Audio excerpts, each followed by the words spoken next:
Is there any way the Village of New Paltz account could unmute their microphone?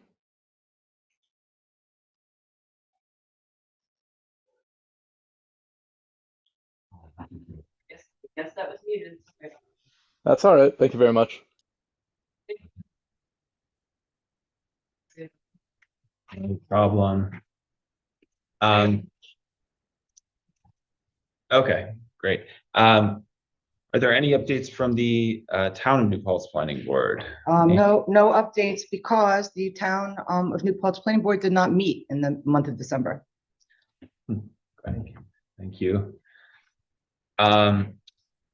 Next, we have an issue of PB 23-15, 54-60 Huguenot Street. The applicant was not able to come to the meeting tonight. However, the zoning code review revealed a need for area variances from the minimum lot area requirements.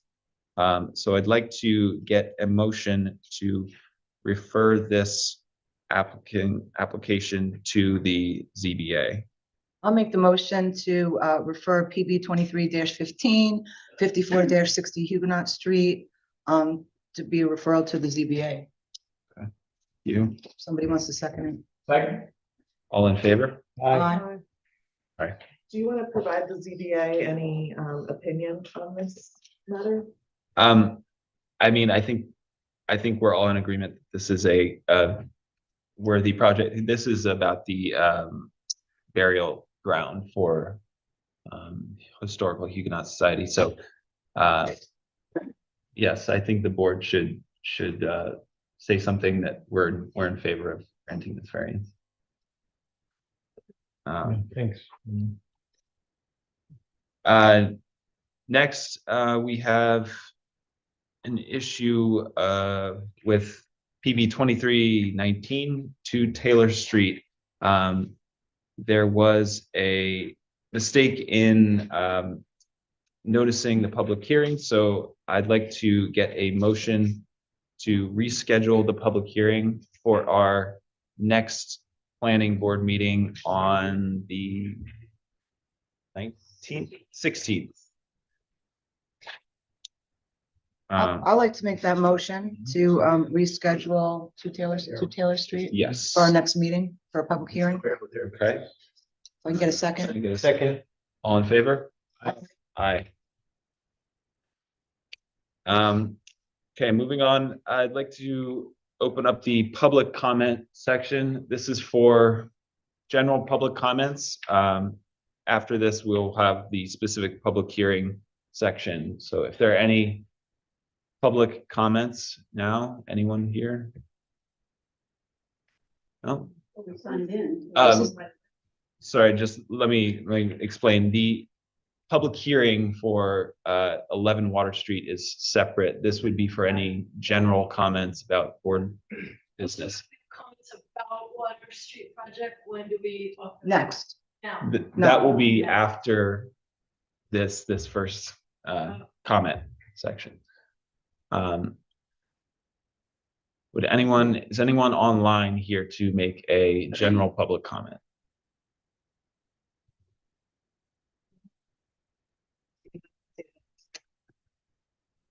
Is anyone participating on Zoom here to make a general public comment, not about 11 Water Street?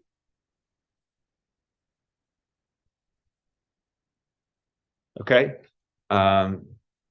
Hearing none, I'd like to move on to the public hearing, and could I get a motion to open the public hearing for PB 22-10, 11 Water Street? So moved. Second. All in favor? Aye. Okay, let me grab that sign-in sheet.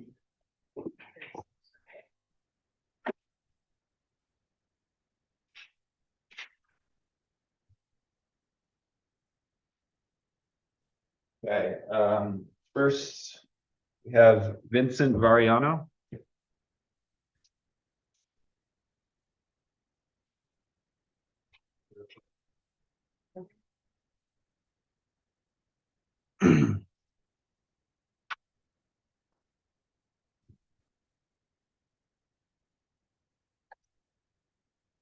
And I would just like to ask everyone to please keep their comments to, less than 6 or 7 minutes or something. Sure, no problem. Thank you. My name is Vincent Barriano. I live 8 Shangon View, off of Plains Road. And I want to start by thanking this board, ladies and gentlemen that dedicate a lot of their time and a lot of technical expertise to keeping New Paltz looking nice and following all the rules. So thank you. I want to start with that. Being that I live in the Plains Road community, I drive through this intersection here where this proposed hotel is at least 3 times a day. I'm retired, so I'm always off doing something. I kind of quickly run you through the scenarios of what I encounter. Coming northbound, you arrive at a stop sign where Plains Road ends and Water Street starts. You have a blind hill to your right, a pencil hill coming down. You can't even see if there's a car there. You proceed. If you're going up Mohonk, what you encounter there is a parking lot for a large apartment complex that's likewise no visibility. And then you go a little further, and on your left is a medical office with cars backing out. You take the same route heading towards Water Street Market. You come around a blind curve, and I've often encountered a large vehicle right dead center in a narrow road, so you have to veer around that. You approach uphill the rail trail crossing and the exit, which is again blind and unstopped with a legal stop sign from Water Street Markets. So that's the southbound, northbound encounter. Coming the other direction, pretty much the same thing after you clear the rail trail and the exits from Water Street Market. You now come around the blind curve where you often, and I certainly not taking statistics here, but cars coming down Mohonk Avenue often have to make a wide swing to get onto Water Street. And so by doing that, they are in both lanes. So again, this is right where I believe the entrance to this proposed hotel's parking lot would be. So being that I'm a retired engineer, I just kind of have to sum that if you were given the assignment of designing the worst set of intersections in existence, this would be pretty darn close to it. And to quote a famous comedian, as you approach this intersection, you get ready because you know what? It's always something.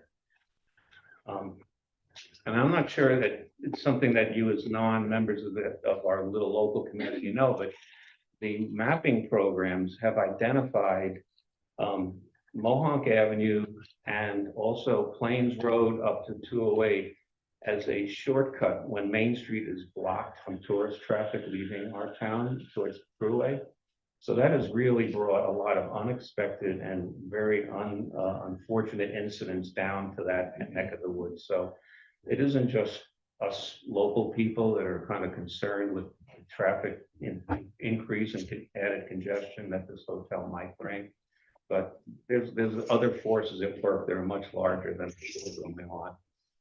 And that's pretty much what I have to say, so I will yield the floor. But I want to remind you guys that we're about to kick off one of these months, Water District 5 down there, which was a village-started project to provide water to the village and the university when the city of New York closed the aqueduct for repairs.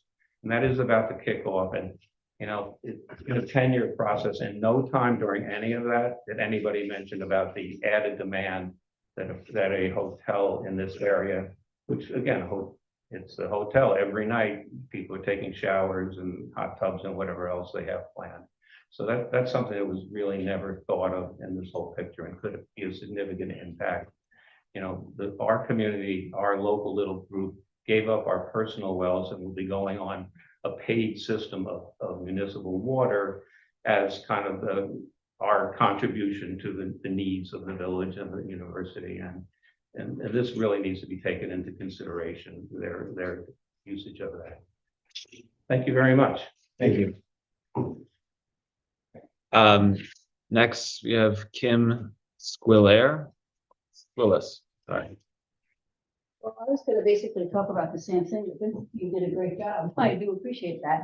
I've lived here over 35 years and that intersection is at the point right now, it's dangerous. It really truly is. And I know it's been brought up here several times about having signage, no left turn, no right turn or something like that. That's something that can be done right away. That shouldn't have to take a long time to do. And that would make that intersection much more safely passable by people. Everything he said is so spot on with that apartment complex, people backing out, there's students, people coming down Pensacola. Yes, there's a stop sign there. No one stops for it. No one, anyone who lives on Plains Road knows, no one's gonna stop for that stop sign, so you better make sure you check twice.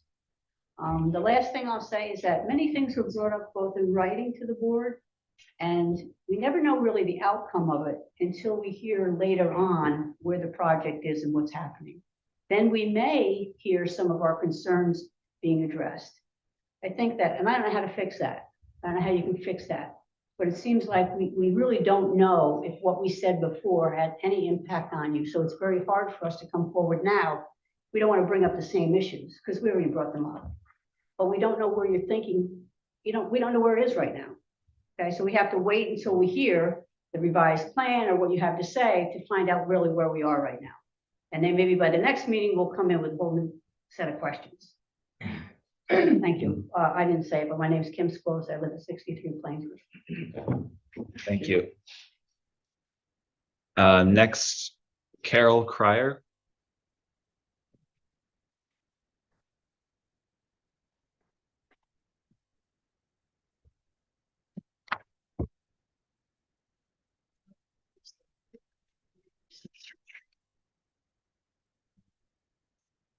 My name is Carol Cryer.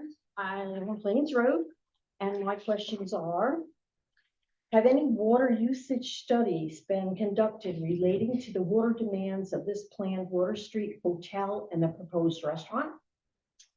If not, are any such studies to be undertaken as part of the village's approval process?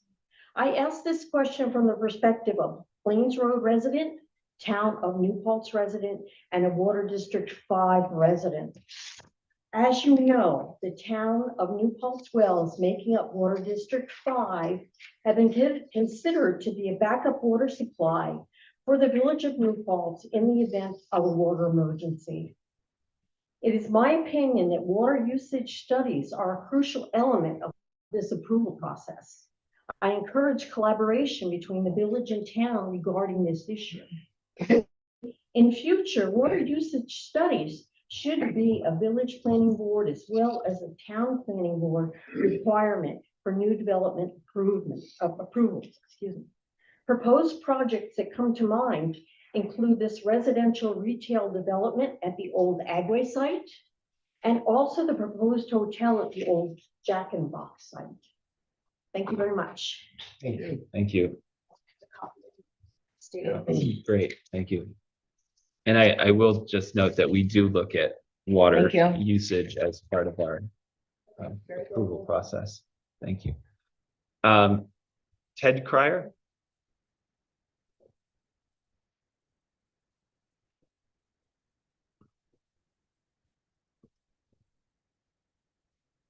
Thank you also for the time to listen to my concerns here.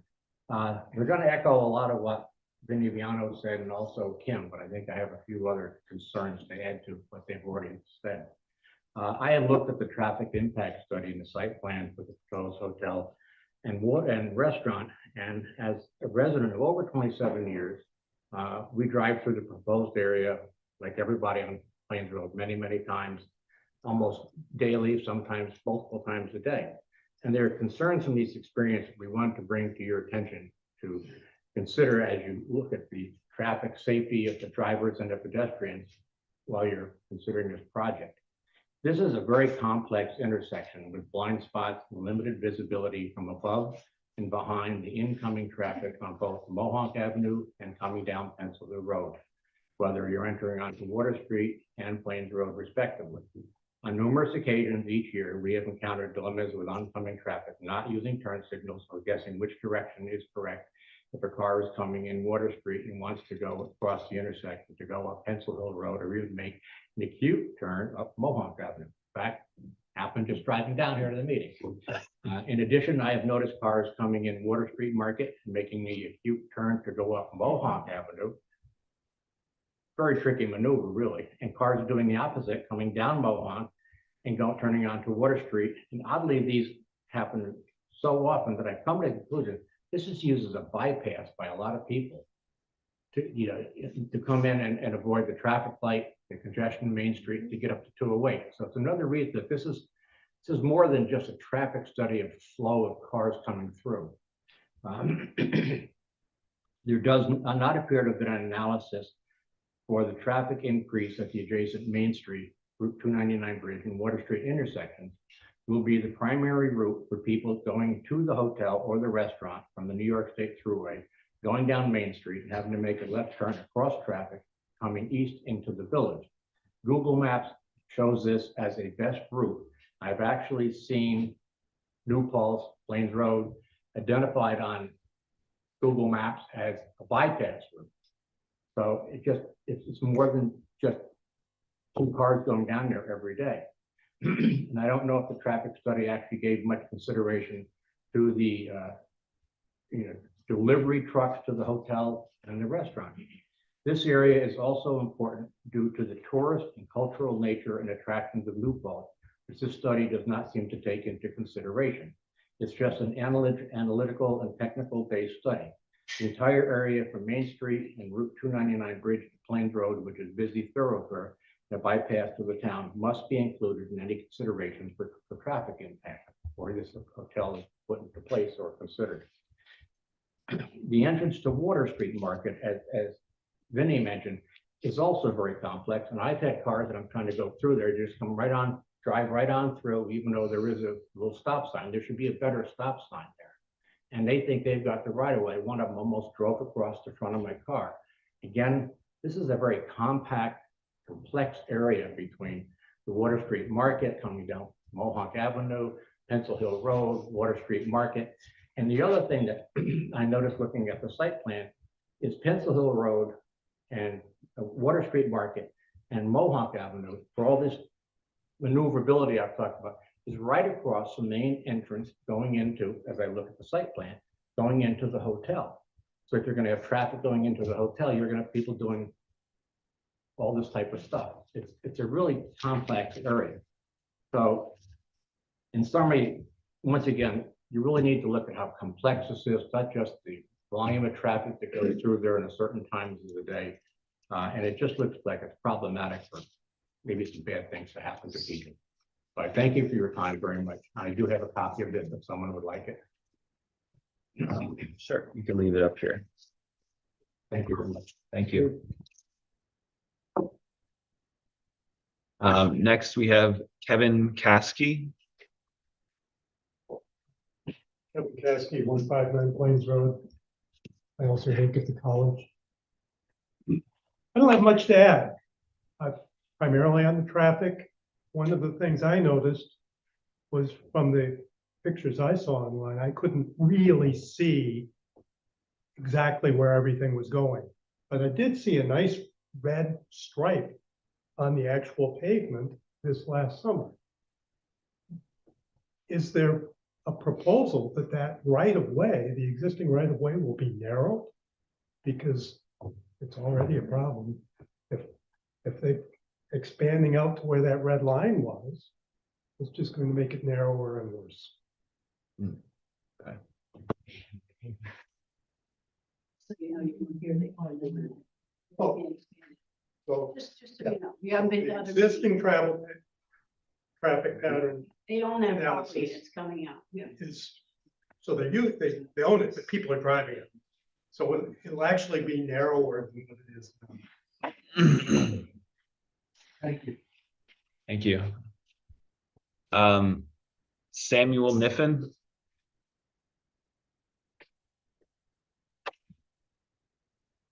All right, my name is Sam Niffen. I'm a construction worker. I've lived in this town my entire life.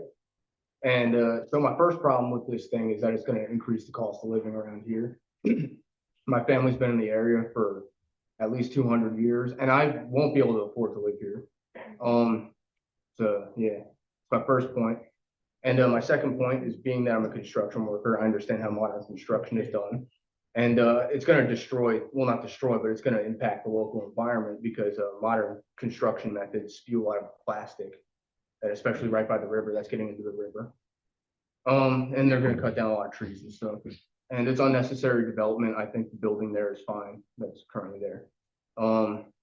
Another point is that I think it's going to increase the destruction of our local culture, which I've seen because I'm in a band, and lately a lot of the venues have been shutting down due to the influx of people coming up from the city and not respecting our local culture.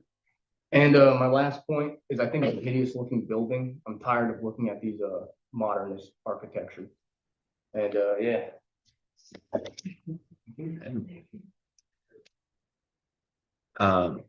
Ingrid Beer. So much. Name's Amy Fair. I live at 117 Plains. I mean,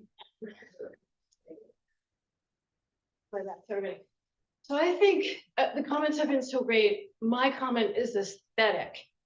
And I wanted to point out to everybody, we all love New Paltz so much. The proposed location of this hotel is smack in the middle of one of the most beautiful historic corridors I have seen in any town in America. And we are located in the middle of, Huguenot Street, right? Well, where are we? That way, all the way down to the end of Huguenot Street. Extremely valuable historic area, beautiful, world-class in the country. Across, you pop over 299. It's essentially the same road as Huguenot Street. You're just popping over 299 and you're going down Plains Road. So really, Plains Road is Huguenot Street, essentially. And all the way down from the end of Huguenot, all the way down to the end of Plains, you have some of the most gentle, lovely, back to the 1700s, you have existing farmsteads from back to those years that are there. You have farms, you have the barn. I know it's not historic. You have, Walter's Antique Barn. You just have these gentle rural landscape things. If it were, Rhinebeck, they'd be like, protect the historic look. It's valuable. So I have no problem with modern architecture, as my neighbor said before. I just look at the architecture here and I think it's out of place badly. We're in that corridor and we should protect that look and keep a historic district here. It's so valuable. And once it's gone, it's gone. I don't have a problem. Like I said, I love modern architecture. I study modern art. I love it. This is I know it's opinion. It's a generic looking structure that's built. I know it's environmental, and that's great. And I don't really care what they do in the back. It's facing, I care, but it's facing the rail trail. So who cares, right? But it's the front. This is the Hampton Inn. This is the Hampton Inn, and this is the Walk on the hotel. rail trail, I don't want to see it. Yeah. So, essentially, same. It's that little triangle thing over the door. Just a little bit of stone. There's the two-tone materials. They're the same. So my wish for 2024 is to I know we are not going to keep the box factory, the vernacular old, whatever, 1920s, whatever year it was. I know that we can't keep that. I realize that. But, oh my God, we've got a priceless beauty of the history of New Paltz. So this type of architecture belongs in the commercial district where the Hampton Inn is. No problem. Beautiful. But for our valuable spot there, oh my God, let us rise to an occasion that would be a look that would belong in that zone. Thank you so much for listening. Can I give you these? Want these? Um, Thank you. Perfect. Thank you so much. next we have Melanie Carmine. Thank you.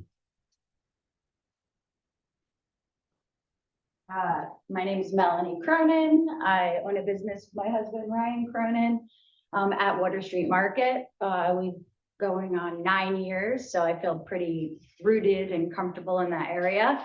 I also drive in that intersection on a daily basis.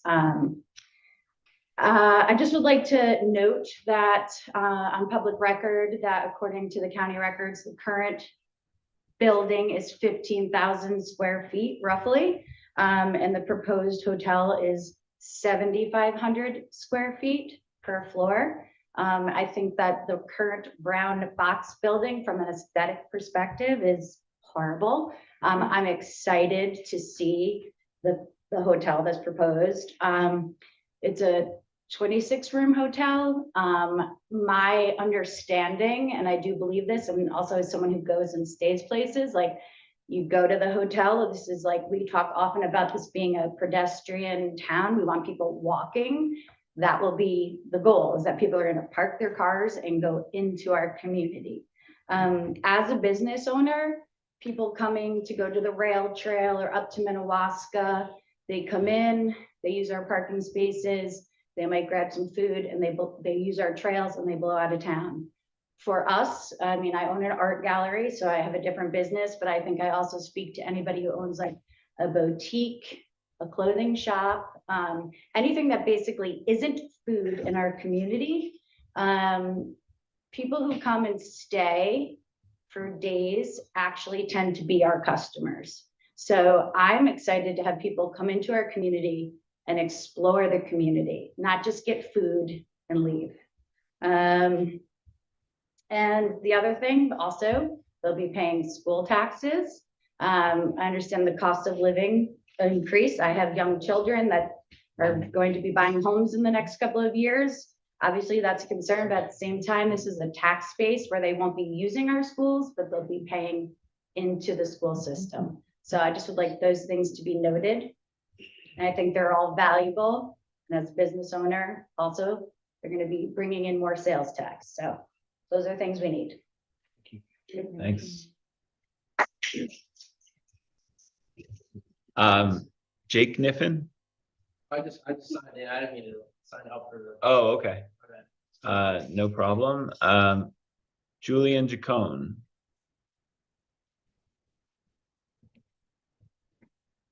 So, I lived in New Paltz my whole life, and I've worked in New Paltz ever since I was able to drive. I feel like hotel-wise, if you're talking about nice hotels, we already have the Mohawk Mountain House. I feel like Wildflower Farms was just built, and we already have like 2 hotels by the Thruway. I feel like it's a little unnecessary to be having this building right next to our river and our rail trail. If anything, maybe that boxy brown building is a little ugly.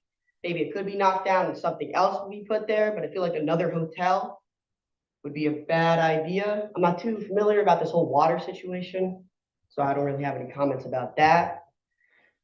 Also, with the hotel being put up, it does drive a factor that it will cause more traffic and congestion in New Paltz, which is already terrible, considering I'm always having to circumnavigate Main Street like every weekend. Kind of like doing, and find myself necessary to be doing it every time. Yeah, and I think that's all I have to say. All right, thanks. Ryan Cronin. I think Mel something. Well, Okay, thank you. And lastly, Teresa Fall.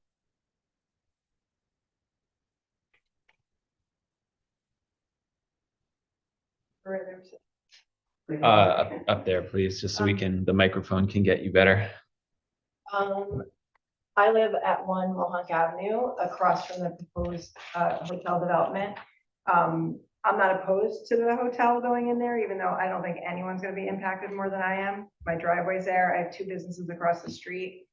I have one very big concern, aside from traffic, and I've been following, and I know that you guys are, or I feel like you guys are on top of that intersection, and obviously something has to be done. It's horrible right now as it is the septic issue. I don't know if you guys received my email and the video, or anyone who's driven by after a heavy rain. The water, the septic comes spewing out from that manhole in my driveway.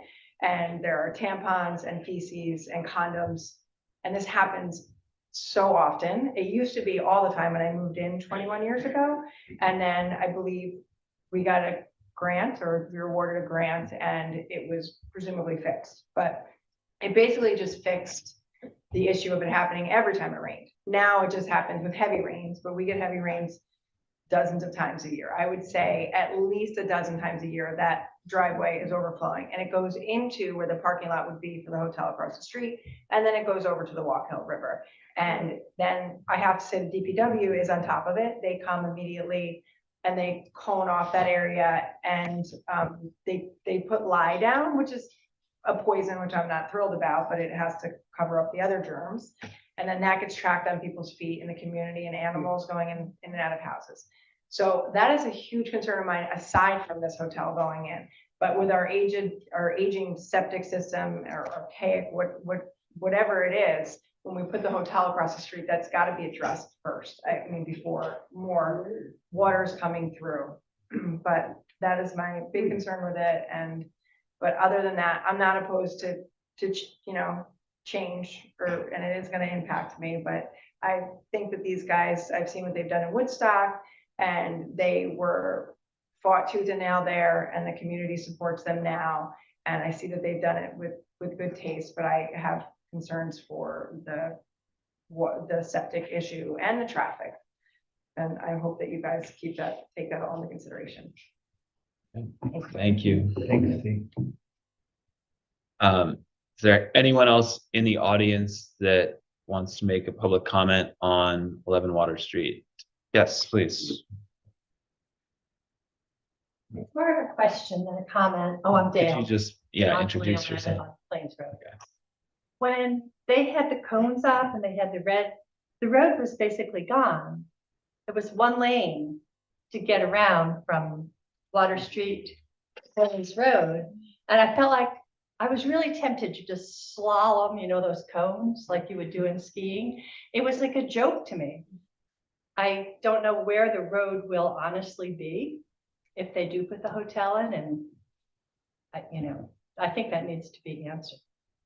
I mean, I'm not sure what you're referring to, but For a while in the summer, there was the red marks on the road, and Okay. there were orange cones. if the most recent site plans do show exactly where the road will be, so maybe you can Yeah, what just that review was, those. that was where the property line is. Yeah. There was a variance and the village had use of that property, which is now gone. We don't have use of that property. we don't- So that's their property, and they can do what they want. Correct. And when you look at the revised. I'm sorry, this is not accurate. Yeah, The cones were the actual property line, but there were actually painted lines on the road in blue as to where they were proposing that the edge would go, but the cones were, yes, there were cones, but there was painted lines on the road. It's not Just making mention of that. Yes. they were. So were they closer? I'll see if I can add any photos. I That'd be have great. to the Yeah, because I just have no I'll do idea that. where our road would go. You can also, They would be where they're. That would be great for a more narrow road. You'll see it on this. okay, is there anyone else in the audience that has not made a comment that wishes to make a comment?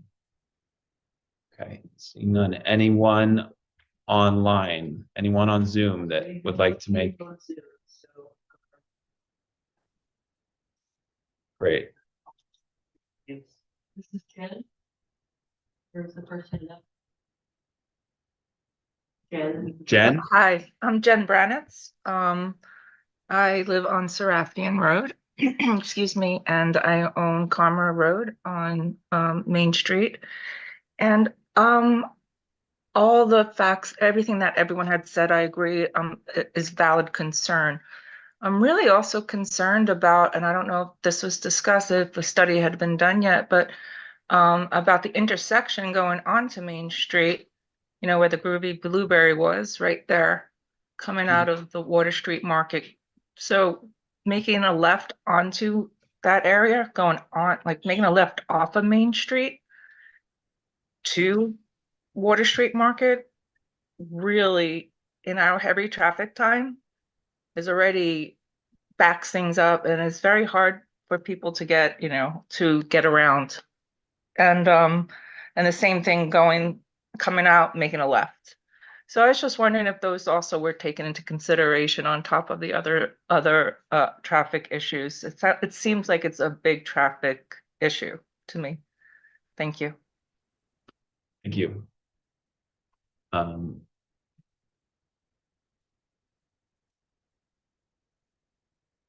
lot of people here, but I'm not seeing any hands up, so. If anyone else would like to make a public comment on Zoom, please raise your hand in Zoom.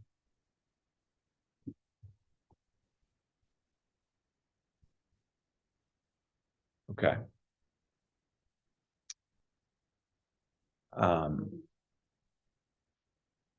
Okay. I'd like to also just acknowledge that we received a few written comments from Akashlina Ahmed and Renata Russell. And those are, you know, also being taken into consideration. They're going to go in the project files as well. Okay, I think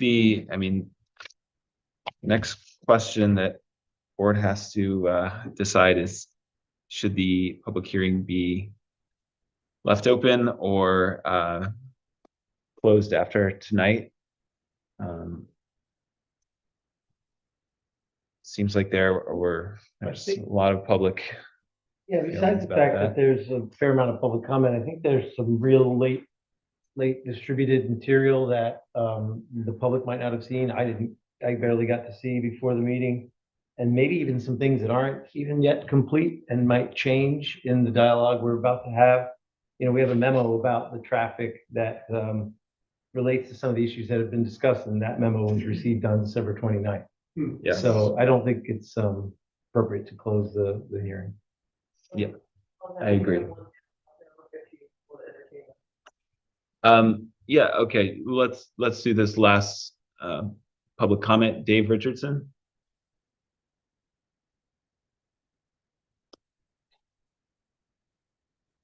Can you unmute, please?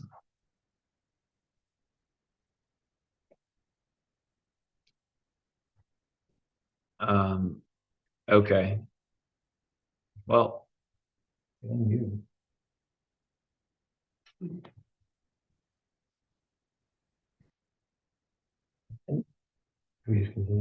Yeah. And I just want to point out that it's not no one's fault that things are still moving in, but it's just the nature of a project like this that has questions that then get answered, that then get, you know, create amendments to several aspects of the documentation. So yeah, I just want to make sure that's known. Yeah. No, I think that's a very good point, and I also support leaving the public hearing open. Okay, in that case, I think when would be the next time that should we adjourn the public hearing until the 13th, Autumn? Would that, the 16th? Okay, so in that case, I'd like to get a motion to adjourn the public hearing for PB 22-10 until our next meeting. I actually have I was able to unmute. Am I still able to comment in? Motion's not complete. Yeah, Yes. okay, sure. Sorry about that. Let's fit one Having more in. some technical difficulties, but so just my name is Dave Richardson. I live at 92 Plains Road.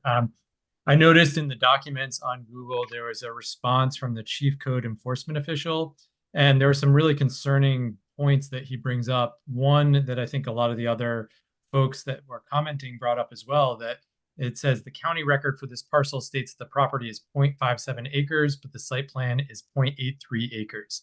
So that's about a 50% higher site plan. And I think that kind of reflects the plan that the extension of the parking lot and the property that they're going to develop extends out to the road, closing off some of that road into that right of way. So I think figuring out whether that's actually allowable. And then the second point, which is a really important one, is that the hotel use by county record is only allowed for 20 rooms. They have 28 proposed. And so I think both of these points obviously have to be addressed before anything can move forward, if those are allowable or not allowable. Maybe two more quick points. One, I want to echo the traffic issues. I teach at the university, and I walk in every day, and it's a bit of a dangerous intersection, especially for walkers who are kind of going up the hill, and the proposed site will only cause that to be worse. And I also have not been able to find an environmental impact statement, both for the future use of the hotel, but also during the construction phase. What is the effect going to be on the traffic in that location? Will we all be cut off from actually accessing town? And for how long is that construction phase going to go on? Similarly, how is the rail trail, which is a really important part of our community, going to be affected during the construction part of the process? As well as how is the river, which is a short distance away, going to be affected by the construction process? And so I don't know if I'm missing the environmental impact statement or what stage that's at, but I think that would be a really valuable thing for us as the community members to see. I think that's about it. Thank you very much. Thank you. Okay. Yes. Well, that's a great time. I'd just like to explain something about how road ownership works. I think it might be helpful to the board. Sure. Why don't we do that now, and then we can. I just wanted to just explain a little bit about how road ownership works, because I think there's some confusion about that. There's a couple different ways that roads can be owned in New York State. In some cases, like when a subdivision is created, the road will actually be deeded as a separate area that's deeded to the village or the town to own. But that only happens in modern subdivisions. In a lot of cases in old roads, the road just exists and it belongs to the village by use over time. And the property lines go right to the middle of the road. So a lot of people's property is that way, where your property line goes right to the middle of the road. So just because a road is part of someone's property, technically, doesn't mean it's not the road and won't continue to be the road. So I just want to clarify how roads work. Does that make sense? Yeah. Thank you. Okay, with that, I'd like to get a motion to. No, I'm sorry. We have to continue with our meeting at this time. So I'd like to get a motion to adjourn the public comment for PB 22-10 until our next meeting on January 16th. So move. Second. All in favor? Aye. Okay. Moving on now to the application review for PB 22-10, 11 Water Street.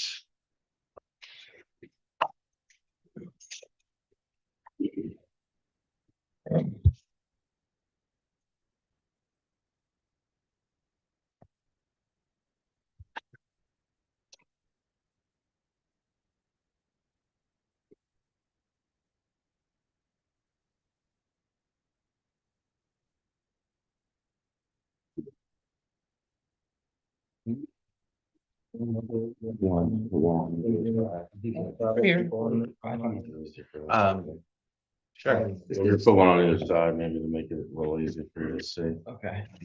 Will your traffic engineer be joining us? Yeah, so it should be on Zoom, yeah. And Autumn, just to confirm, DTS Provident is not on Zoom, right? Yeah, okay. Thank you.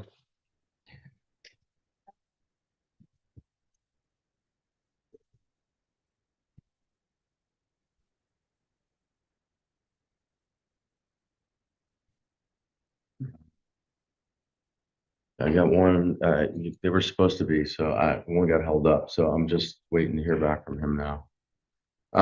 Okay. But he did take the time to address the issues that DT Provident, DTS, right? DTS Provident had made, and shared. Yeah. Okay. So I think last time we talked about some amendments to the site plan. We did. Were those submitted? Because I don't think we got an updated. I was working on this today. I haven't had a chance to submit it yet, so I'm fresh off the press, not even signed. Got it. This is as like work in progress as I can get. Understand. So could you just highlight the changes to this one? Sure. We've changed the number of parking spots in the south end of the property to the 2 that are now shown, which brings us to a total of proposed, where is it? 31. That was a 31? 31, which brings us down to 2 below what would have been required.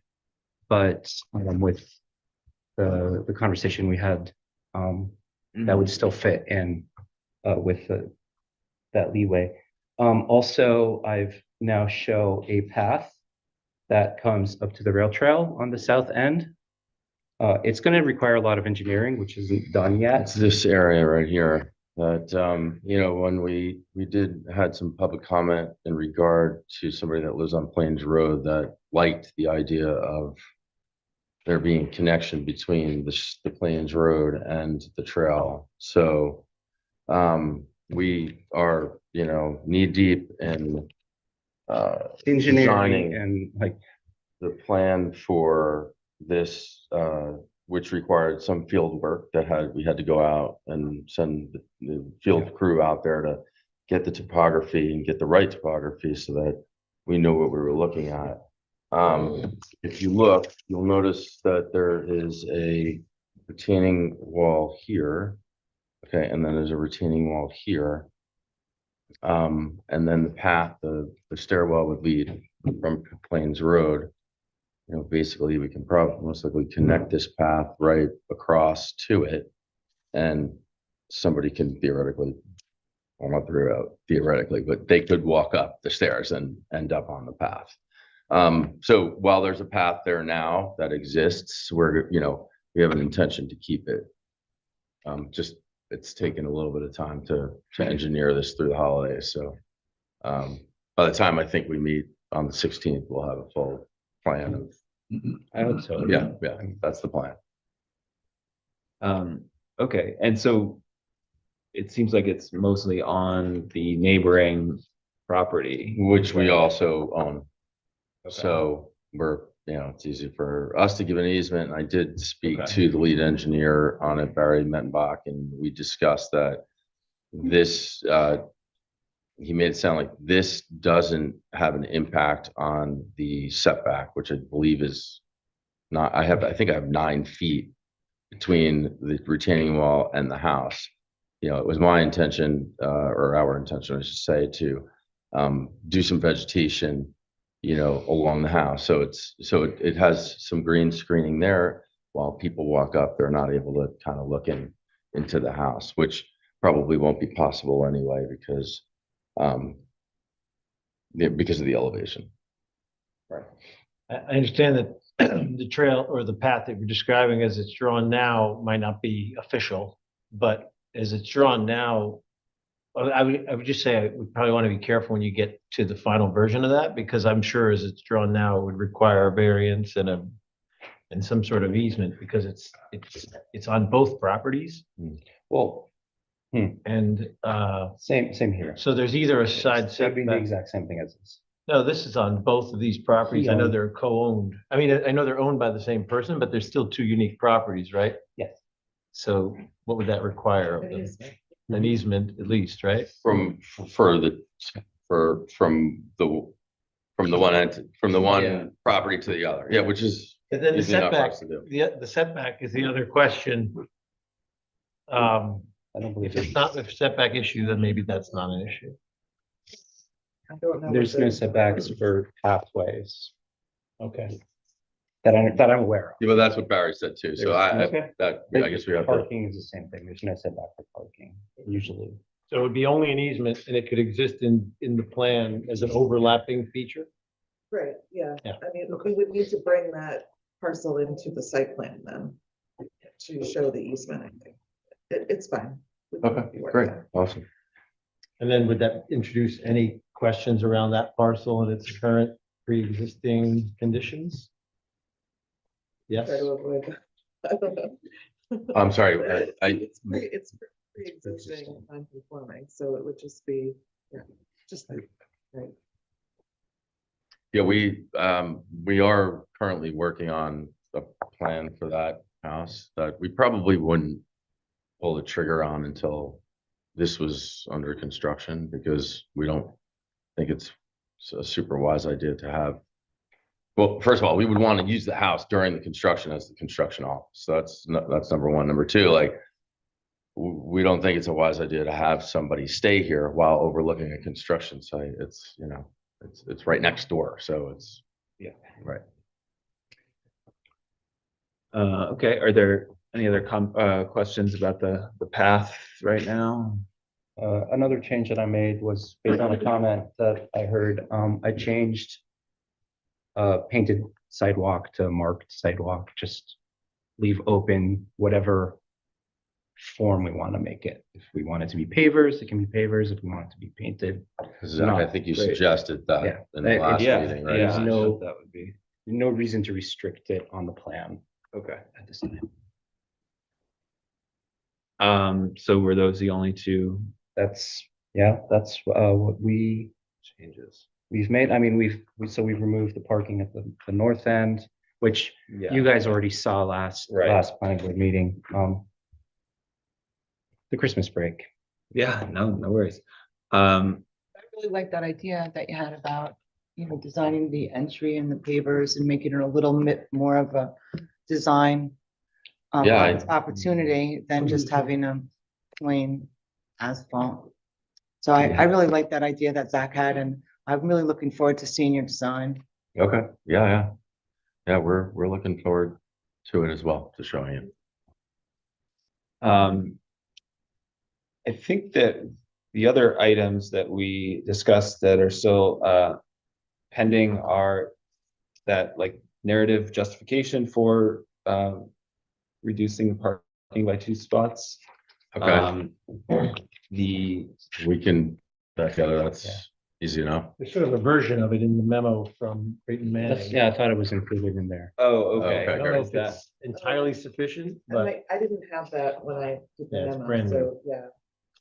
Okay, so maybe we can just use that or pull that out into a separate. Or we can provide it. Yeah, or we can absolutely provide. And also, is there a stormwater plan yet? It is not ready yet. It's a, like so many people have commented, it's a complicated site. There's a lot of water comes down to it. We have to get it right, so we're not providing it until it is right. Understood. Definitely, I would say this, will be better than it is in the current state that it's in. Yes. As far as runoff is concerned, we're gonna, we're looking to we're hold a lot of water while. The water will be moved. The Right. goal is to move the water, not to leave it there. It's good to hear. Are there any, like, major features that you're considering adding, or anything that you could? I'm not at liberty to speak of everything right now. It's just it's too vague. I'm not the engineer who's designing that part. So Understood. he has to do that. Right. And then once it's ready, I'll happily present it.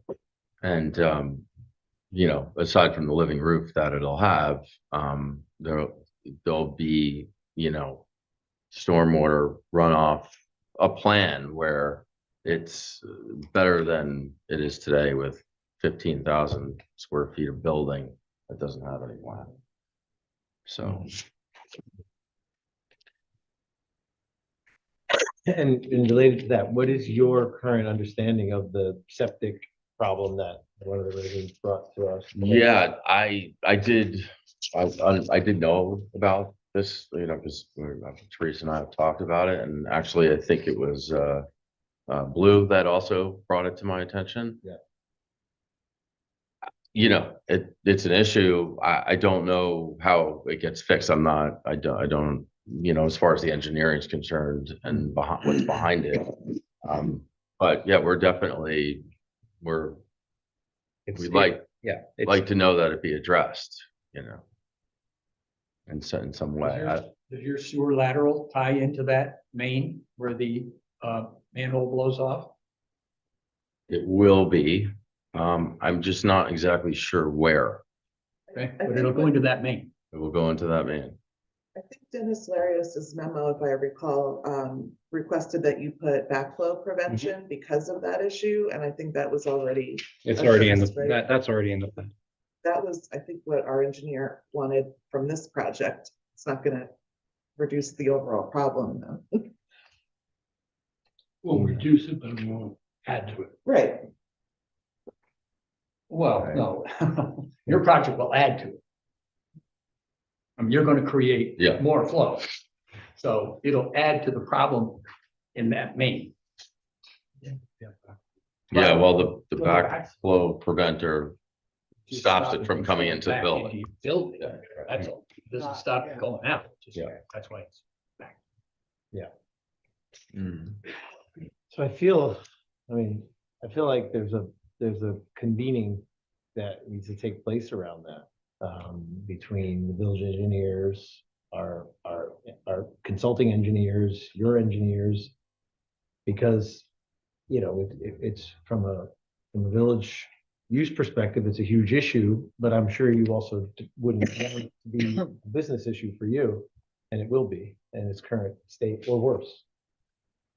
Yes, and we don't want it to be a cause of a greater problem. And if it's something that I've heard from, you know, and I'm not an engineer either. But it's something I've heard that exists somewhere upstream, so to speak, from where the problem manifests when it's there, then you might learn from this convening of the engineers that it's not something that's reparable until the village gets its next pot of money from the state and gets that upstream issue repaired. In which case, you know, you might be at a real risk of this development being affected by that issue until it gets repaired in some other place. So I think that's something everybody would want to know. Yeah, I was there during that storm. It's the best time to look at any kind of drainage issues when it's raining. And if you didn't do it, I would encourage you to do it. Oh, no, we've been there during storms, yeah, absolutely, yeah. We're aware that there's a problem. Well, it comes up. It sure does. Goes right under the building. No, I mean, Not the on parking your- lot comes up. This is a low point. No, it all gathers right here. And That whole area right there right, was at least a foot of water. but our design parking Raise lot that comes up. Okay. So this is the low point. These are the low points. So the water, the goal will be to capture the water before it comes here and move it. It'll be on the street. And move it before that. We're talking about two distinct but related issues. Yeah, yeah. You know, the stormwater issue Mm-hmm. and the fact that there's a engineering or a broken problem with the sewer. Sanitary. Yeah, the sanitary and the storm sewers are connected. They're connected. Right It's a there. related issue, but they're distinct. So you might be able to engineer your way out of having a foot puddle in your parking lot, but it might still mean that sewage issue happens when it rains. Yeah, you can't engineer your way out of that smell when it's really going. Like I said, other people that know better how to deal with this are dealing with it. I don't have the answers. No. So rather say I don't know than. No, I agree, but You know, but it's our responsibility to just keep elevating. Yeah, the yeah, no, we're well aware of the problem. When do you expect to, figure it all out? I think it's more for the town engineer to get together with, you know, our engineer and figure that out. So is that something that we should be doing, is planning a meeting for the town engineer? I think it's something that if, you know, if there's a reason why it hadn't been addressed, then maybe it needs to be revisited. Yeah, I mean, every resident deserves to not have that problem. No, But this is a time when we absolutely can't overlook. Especially with all the rain we've had. And did Dennis Larius's memo have any details about ways that could be fixed, or is that Where the real issue not? is. That was not addressed. Okay, okay. Well, maybe if your engineer were to meet with him, there could be he might have some proposal about how to address the root issue that would be helpful. Okay, but I think we should move on from the stormwater issue for now. And I wanted to talk about the snow removal plan again. I think, you know, we discussed it in the past, but it would be good for us to have that in writing somewhere, just, you know, briefly how you plan to remove the snow from the lot. Yep. And is there a lighting plan in this current version of the? Not yet, no. Okay, so that's also All downward light. I did bring the light to show you the example of what we were using in the past, and that seems to be well received. It's not a, you know, glowing the sky. It's mostly downlit, path lighting. So yeah, that's that'll be a part of our final, right? Yes, I guess that's absolutely. part of- Yeah, absolutely. Yeah.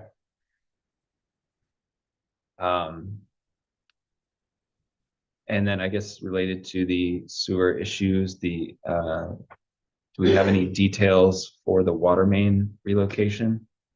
I believe that there were, but I think it was just to really locate it off of the property. So that's just a matter of. Yeah. The water main will be relocated off the property. Right. And we actually show. We it. do, right? Yes. Where is Great. that? Can you show that?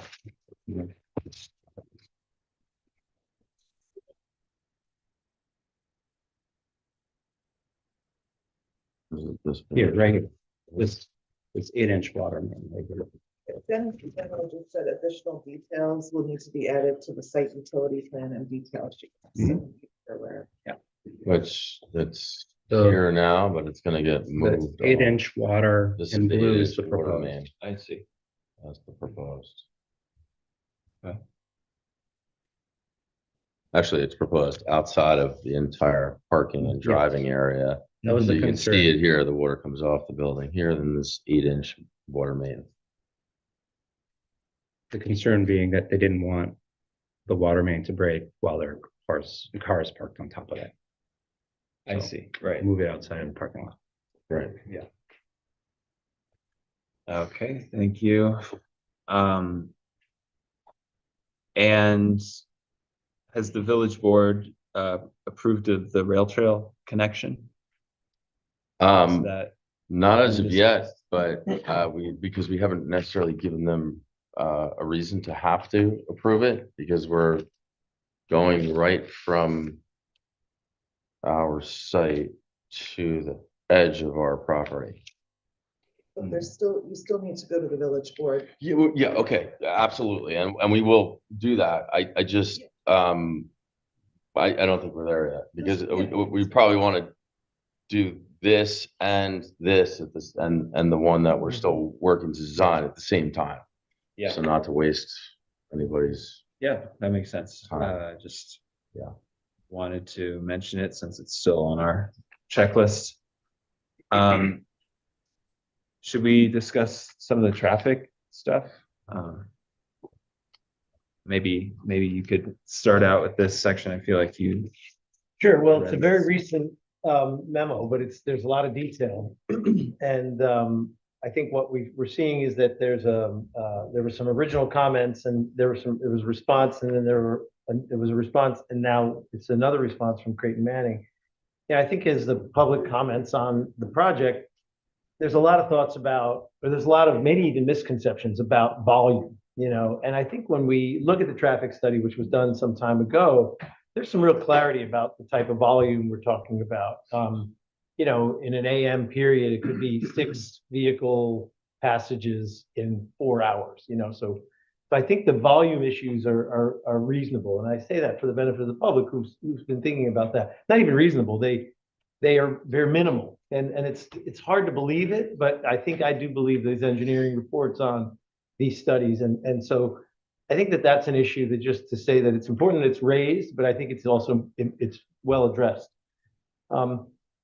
The other issue that comes into play is around the positioning of the roads and the intersection there. And interestingly, the traffic study there also says that it's currently an A intersection, which means it's the best it can be. And it remains an A intersection after any changes in volume considerations. And our engineers signed off on that too. So I just want to make sure that those two issues, which are big, I think are kind of adequately addressed. The issues that I think are still outstanding are some of the ones that come out in the memo. One is this issue of the 3 access points to the hotel, which I've raised many times, and I raised it before, during, and after it's been raised by our traffic engineers. And, I think that it's unusual for our traffic engineer to just maintain that the 3 access points are excessive for the type of use. And then for your response to be, yeah, but we like them because they make it more accessible. And I know, and I understand that the response also indicates that it's undergone a lot of iterations, but there's a reason it's undergone a lot of iterations. This is a lot of stuff happening in a really tight lot that's all required, but it doesn't mean just because it's required, it's easy to figure out how to put there. So these iterations are just the way it's going to be. It's just going to take a while to get it right. No, absolutely. So I guess the question I have is setting aside just convenience of access, what is the requirement that there be 3 means of ingress and or egress? And why is that something that, even though our traffic engineers have said, we just don't think that's appropriate, you're holding on to maintaining for the project? All great questions. I think that giving people the chance to access the property and leave the property, and giving them an additional way to do it, it breaks up the traffic going out of the property and coming into the property. And the additional option, I think, actually makes it easier for people to do that. Further to that, the sight line is going to be super visible. I mean, more visible than it's ever been. And I think for sightline purposes, that's also going to make it a lot more safer than it currently is. And obviously we would have to change that, if we're improving the site. But having the ability to have these, honestly, at the end of the day, if you guys were like, scratch this one ingress, we would just have to kind of conform with it. But the reality is, I think it's actually a safer situation than it would be not. If I may, let's assume, okay, that we take someone. Which one would you like to remove? Well, one of the things that I wanted to share is that DTS Provident they've said that it's excessive, but they haven't suggested an alternative. And I don't know that you've suggested an alternative. Well, I'm not the one who's going to come up with the alternative. We've gone through alternatives, and one of the issues that Have we any of have. the alternatives been 2 means that still allow the access to the entire parking? Well, one of the issues is if we remove, like, say we remove the central one, now we have to make this either a full one-way or a two-way. If it's a two-way, we need 26 feet. Don't have it. We don't have it. We got nowhere to put it. But even with this center one, if you come in here, you don't have access to that, to 2/3 of your parking. Which we send them down this way, and if they have to come back, then they will have to come back. Like, so, but again, like, it's doing the best with what we have. We're not trying to, cause more problems. We're trying to solve them. If we take this one out, then we need 26 feet here. We take this one out, then we need 26 feet here. Take this one out, we need 26 feet the whole way. That's why it's a one-way this way, one-way this way, with the next this way. We're really trying to cut down on the travel on the site and on the exits as much as we can. So from here, you can go this way. You can come in, can go out, and go out. You can come in, go out. And there is no coming in from this side except for accessing right here for trucks. We keep the flow this way. Otherwise, we just raise even more problems. We have to move everything out. And we're eating more of the intersection, which is exactly what we're trying not to do.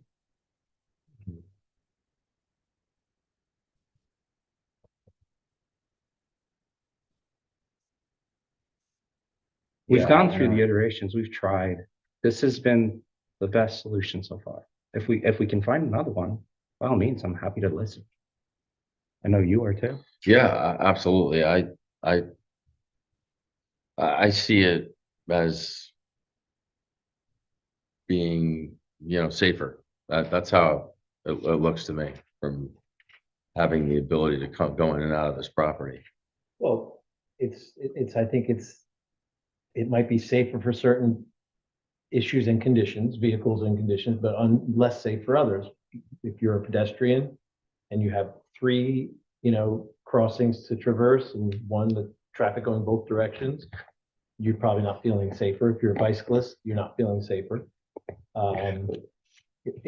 So it might be safer for certain ways that cars want to enter and leave, but it's not a blanket statement of being safer is not true.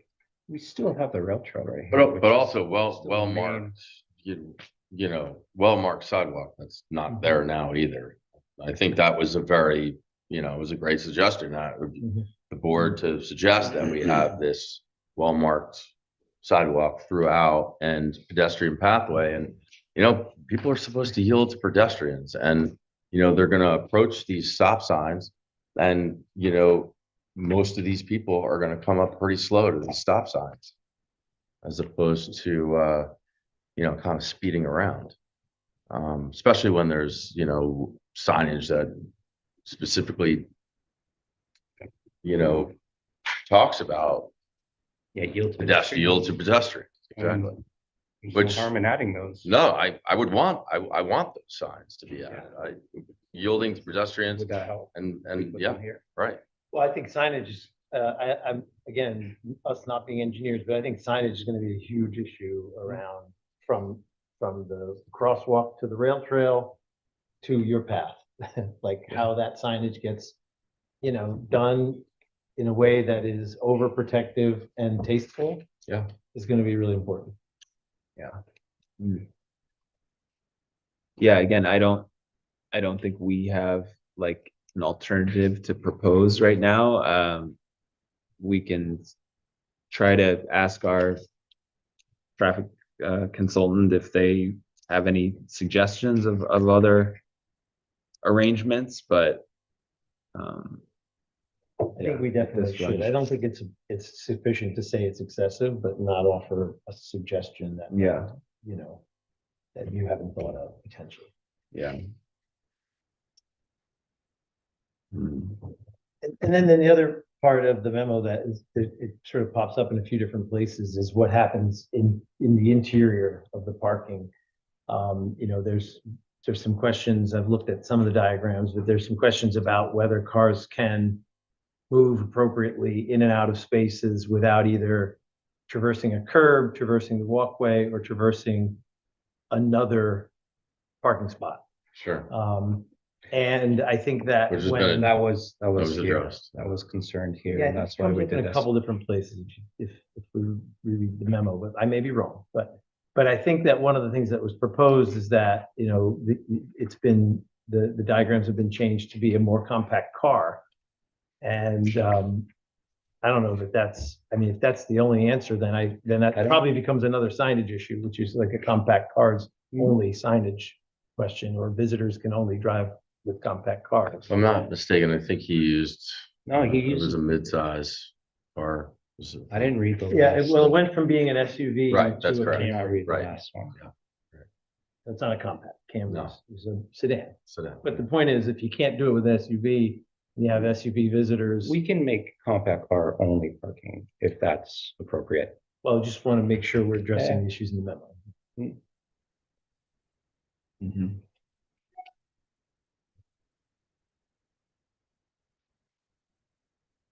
Well, what I didn't understand about all that was, it seemed to me that you had a design for the parking lot using a vehicle 19 feet long. And then when our consultant had concerns about that, you just changed the size of the vehicle. so I think our traffic engineer started with the largest vehicle to actually maneuver around the property to see if there was gonna be an issue. And then when we found out there was gonna be an issue, they not only changed the size of the car, but then we also changed parking and hatched areas to allow those cars to move freely without cutting across a curb. So, That three, two. No, I understand that. No, I understand that. And yes, it used to clip here, Right, right. and that's why we've removed the spot and had. But all the places down in here, a 19-foot vehicle can maneuver through that? I don't know. Those are, it's a parking space that, you know, I think it's what, 9 by 8, it has to be 9 by 18 feet, so those. 9 by parking 18. space, right. 9 by 18. Well, it's one thing for the parking space to be 9 by 18, but can they maneuver into and out of it safely? The other issue is down here on the north side. Leaving this to come out, you'd be backing out and the Toyota can come to here and make it in one turn is what it appears. But the SUV can't, is what I understand. So then we mark that space accordingly. I mean, you get it, that you're Yeah. getting to the place where, okay, well, what if someone enters here with an SUV? They better hope these 8 are available, or they gotta leave here, come here, and then say, oh, wait, but I can't be there because I'm not a compact, like, I haven't played through the scenarios, but my feeling is that we're setting up a situation where you. I'm leaving compact car spaces and we, you know, what it sounds like is important that we actually make sure we show you a measurement of all the spaces, which we'll do. And an Right. operational plan. And an operational plan, because what we've just done is created trip generation here. Right. If you come in here and you can't park your SUV, and you gotta come out and go see if one of these are available, and that, you know, so what This what should we're be the up against first. is maybe that minimum amount of parking is. Put an SUV there? That's a 9 by No, 18 typical there's- spot. I don't remember seeing this comment that in the north side parking, that an SUV couldn't make a 2-point turn. What we saw Take it was out. that in the original drawings, it was presented as a large SUV, and that was part of the talking The point, study. that could do it. Sure. And then it was highlighted that it might not because it would clip a curb or bump another car. And so doing it with a Toyota Camry doesn't make it clip a curb or bump another car in either spot. And so, you know, I don't, I'm kind of like, I'm not necessarily nitpicking, but I'm just pointing out that I'd like for you all, like not on the public's time or our time, I'd like for you all to be like, all right, well, let's play this out. You know, it's like the game of life. Get a little car and be like, what if one comes in here and can't find the spot they need? Do they have to come out here and then here? Yes. Okay, well then let's make sure our memo says our solution is that if someone can't find a spot on this half, they're gonna have to create another trip generation, come here and pull in here to find a spot in this half. Like, just figure it out instead of it being, figure it out and present it like, we know this is gonna work because, rather than it being, feeling a little bit like the memos kind of does a gotcha, and then the response is, well, this is gonna work because it can work this way. You know, because once it's built, that's what it is, and your reviews will say, like, I tried to go to that place and I can't even go there with my SUV, and our town will say, holy cow, there's people just circling Water Street trying to get into their parking spot in their hotel. And Sure. we don't want either of those things. Yeah. No, I don't imagine we do. Yeah, yeah, well said.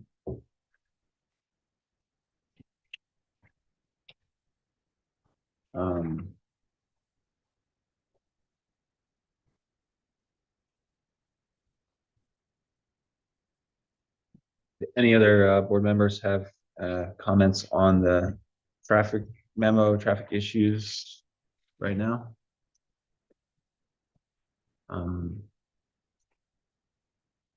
Okay, well, if not, there are just a couple more steps we can take at this meeting to move things forward. I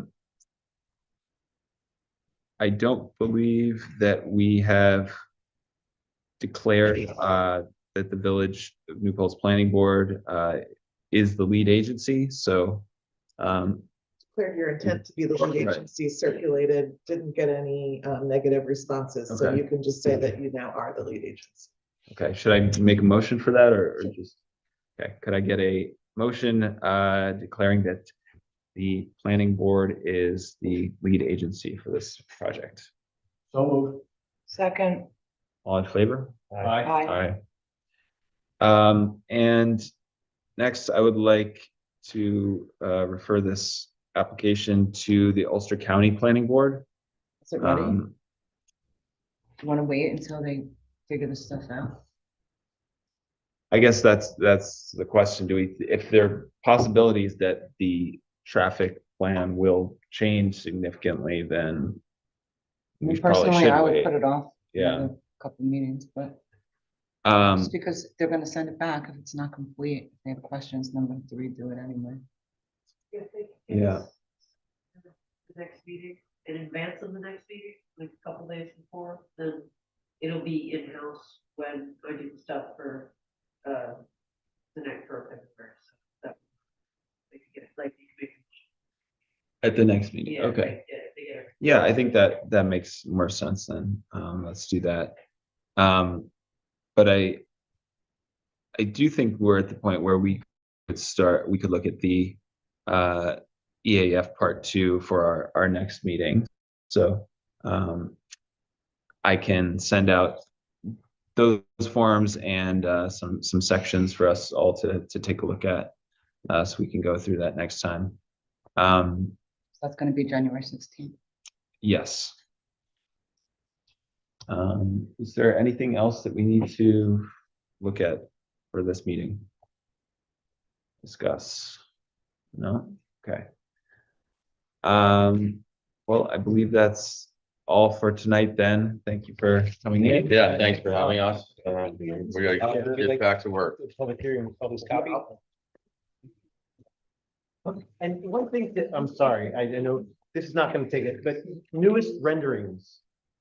Yeah, you know, we have One renderings, but rendering, just like- they're still, I mean, you can look at them, but they're still a work in progress. I mean, we're, The county planning, even with the other. You wanna just take a they quick made look? Comments about the aesthetic appearance. So we're not gonna be able to send this, well, we shouldn't send it Yeah. to Ulster County Planning without a rendering that really represents what the property is gonna look like in its current form. yes. And I know that takes time and money. It and effort, does. But. Yeah, we gotta add the You know, it's path. in your interest because what's circulating around the public is. We very also have to old. add this, we have to add the sidewalk that he hasn't gotten to. Yeah. So it's in your interest, I think, to put something new that shows the public what this is Yep. gonna look like. Yeah, But absolutely. planning- Ulster County Planning is definitely gonna want to see. This is old. There were some updates, but I'm gonna need to lean on this guy to get it You right. gotta get one. Yeah, so. No, that's a very good point, Rich. Thank you for remembering that. Yeah, All right. in addition, They look like in the winter. I think they're red. Yeah, that was the whole idea, to add the color and. And they're easy to maintain. You can run them over with a fire truck. I don't know about cobble, no, it's like a stamped. Like a stamped concrete. Okay, thank you. Have a good night. All right, thank you. Appreciate your time. Thank you. Thank you, buddy. Next we have PB 2204, 184 Main Street.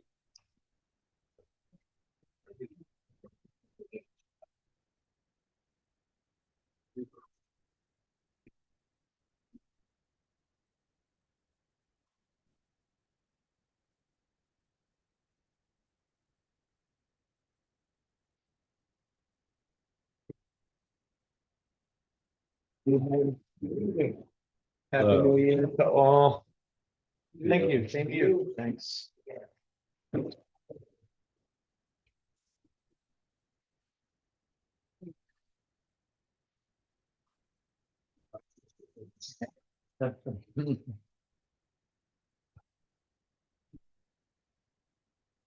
So.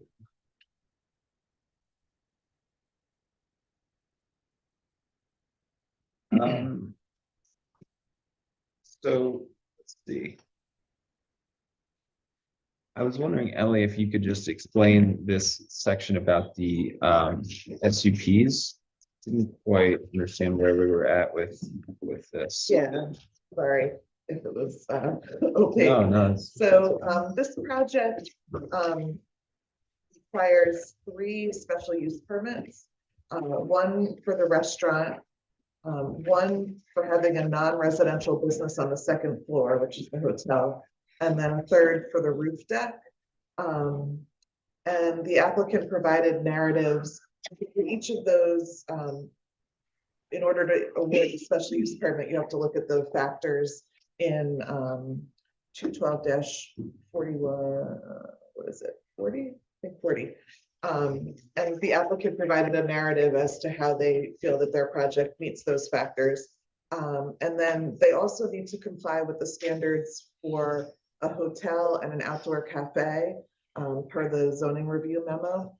So I just wanted the board to go through that and let me know if you agree with the narrative, if there are additional things you want to say differently than that in the approval resolution.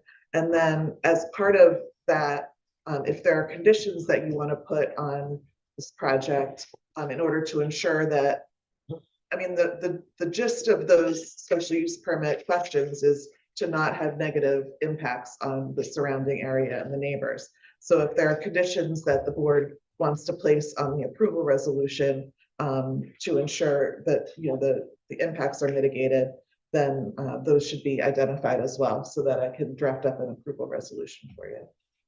Right, okay. And where is that zoning memo in the I linked to it in my memo. Oh, okay. Yeah. It's in here. It's the one that's Alfondre had. One question I had about it, just generally, is have there been any? It was amended in June of 23, and so I'm wondering, have you looked at it recently, and is there any changes you would make to that memo because of any changes made to the property since June? No, I believe, well, I don't think so. You slow down on that. I believe the amendment was providing sort of the specifics related to the requirements use of the hotel. So amended slash, I guess embellished or elaborated. Since then, the description of the activities on the roof deck, the description of the non-residential uses in the hotel use, I think would stay in the whole.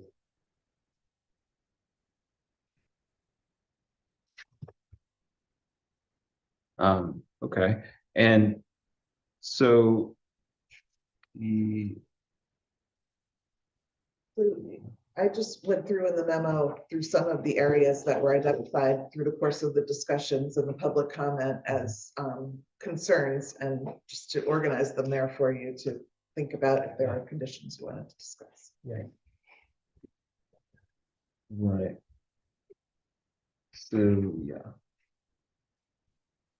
I think that we were all in agreement that we wanted to add a special condition about the hours of operation of the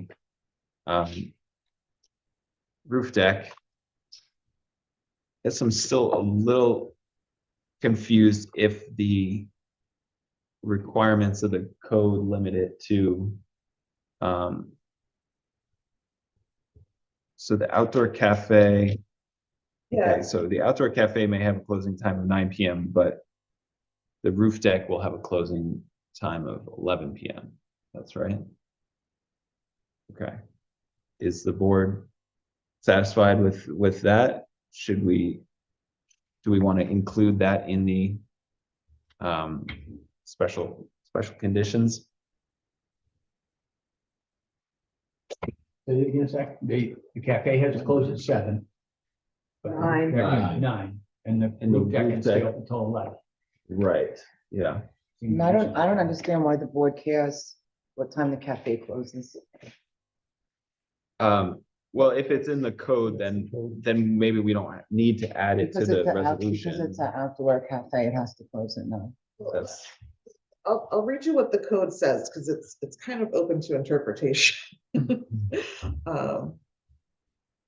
Is that how you read it, that the 9 o'clock applied, or were you that just was going by? that was how I understood it, that applied to the outdoor cafe portion, but So the if portion you of the could, front of the property. Right. right. But if Say, you do want to read it, that would be helpful.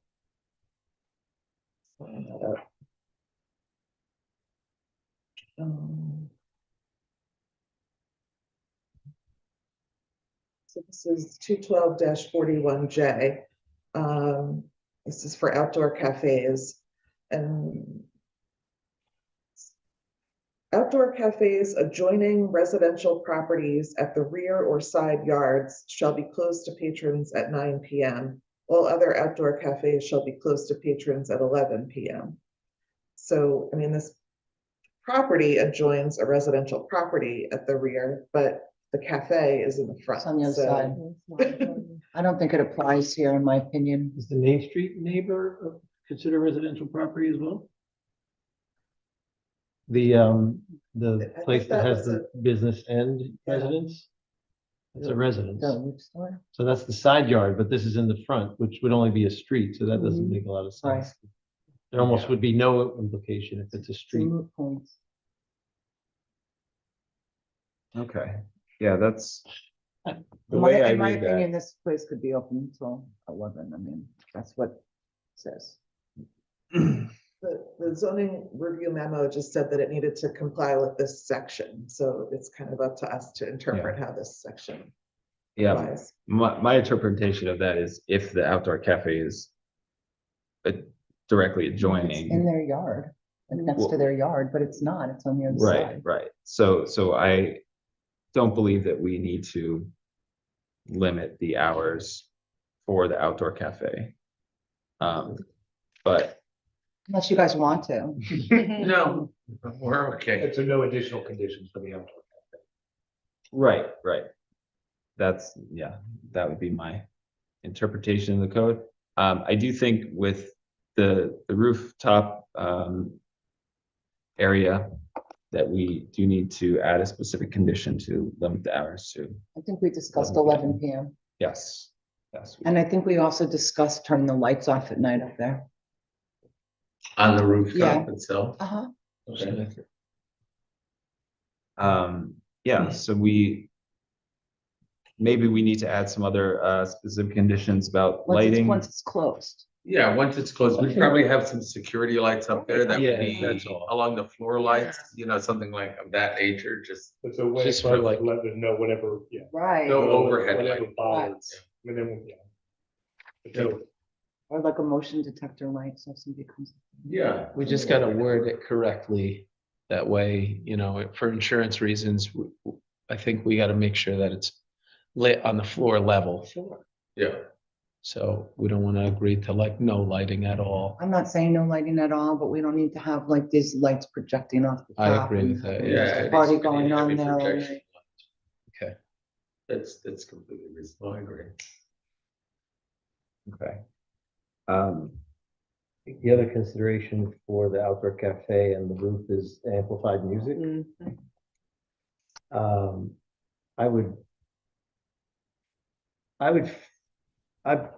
I feel pretty strongly that we should probably, well, anyway, I'd like to hear what others think about it, actually, because the way it's been done has been different depending on the circumstance. We've had the roof deck on Zero Place, which if I recall, and I did check the resolution, but I'm still not remembering exactly what it says, but I think it says no amplified music in the Zero Place special conditions. But then I think the others have said as dining is served, you can have amplified music, but if there's no more dining, there's no more amplified music. So I'd just like to hear what people think about that. Well, I was thinking that we should go off the example of the lemon squeeze patio area, and we did have a specific condition that said no live bands shall be permitted on the outside deck or patio area. The only amplification of music to the outside area should be during hours of the restaurant use. You know, doing something similar for this, I think would be pretty reasonable. Is live band the same as like amplified music, or I mean, would we be saying amplified music, period? Like, It could be a DJ. yeah, like music. I was gonna say, like, what is that consist of? Like if you have a dance party on the roof deck, Well, is that allowed with music and until what time? yeah, and then also like if we're gonna say, no, like, are we allowed to have, like, if we were gonna have a jazz band up there or something like that? So acoustic instruments. Yeah, acoustic amplified, I guess instruments that would or be brass separate. instruments, is that considered, you know, a no-go? That's what we're discussing. Yeah. I mean, Obviously, we we have to would be love to considerate have about the Center Street folks, you know, I mean, Main Street, just the traffic noise alone is, you know, it's not as much of an issue, I but think the music on a higher level is going to be more of an issue than the music on a ground level, especially at night. Yeah. If you have residences behind you on these residential streets, you guys are like in a commercial district. So in my personal opinion, I have absolutely no problem. Side neighbor as well. So it's really up to your determination, but we definitely would love to have music on top of the rooftop deck. I think it would be beautiful. We do have that parapet wall as a sound barrier, a garden as well, and a 4-foot surrounding area between where the roof deck is and that parapet wall. So we are doing as much as we can to And your reduce. occupancy on the roof deck is how much, I forgot. it's Well, by fire code, it's a max of 40 now. So you can only have 40 people up there anyway. Yeah, it's not But gonna be but like, seating for, I think, for 20 is what we're allowing, just parking. But I mean, again, so those would be the two. It's Rick Alfondre here, if I might make a comment. Sure. Thank you.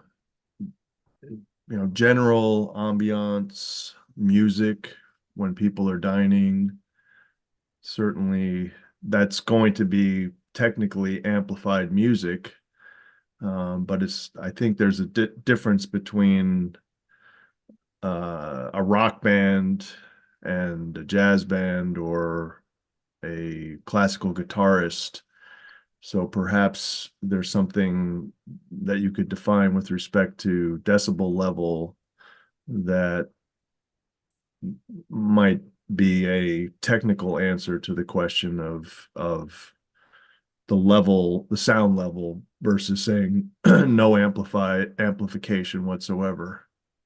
I think we just have to go with our noise ordinance that we have in the village. I just don't think it's fair to treat one business differently than other businesses. We have businesses up and down Main Street, having bands, doing all kinds of stuff all night long. We have bars that have bands till 4 o'clock in the morning. I just think that being cut off at 11 p.m., I think it's reasonable that these guys could have whatever music they want. We're a planning board. We're not, DJs and musicians here. We're not gonna say you could have blues, but you can't have rock and roll. I mean, that's up to you guys. Well, the other aspect of the building design, which you will note, is that the southerly side of the roof deck it's entirely screened to the Center Street residential area with a wall that includes the elevator and stairs. Granted, that may cause sound to travel northward, but it's across Main Street, which in and of itself is a loud sound generation. Look, you guys have people staying in your hotel. You want them to be comfortable and be able to go to sleep too. Yeah, that's right. You have your own Right. customers to worry about. Right. We're not looking to make it a night. Right, no, I don't think we should ban all, amplified music. I don't want to get into determining what types of stuff you should, can play up there. I don't know if I don't really even want to like put a decibel level on it, but we could say like no excessively loud amplified music or something, or if the board thinks it's not necessary since, it's mitigated in these other ways, I'm okay with not including that condition.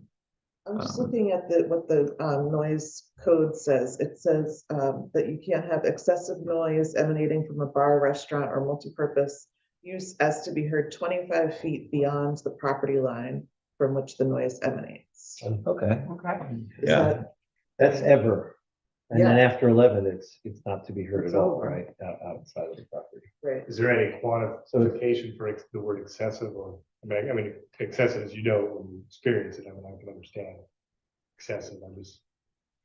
In the Not code, lobbying. in the code. Something that would be disturbing or prevent you from falling asleep, maybe. Yeah, I mean, I think the word excessive, I mean, it is, Well, it's understandable. I think it's defining it as if you can hear it 25 feet beyond the property line. I see, okay. Okay. Is it 25 feet to a certain decibel, or is it, I mean, because like If there's, you can hear, just if you could hear it at that's the all. village noise ordinance. Yeah, that's interesting.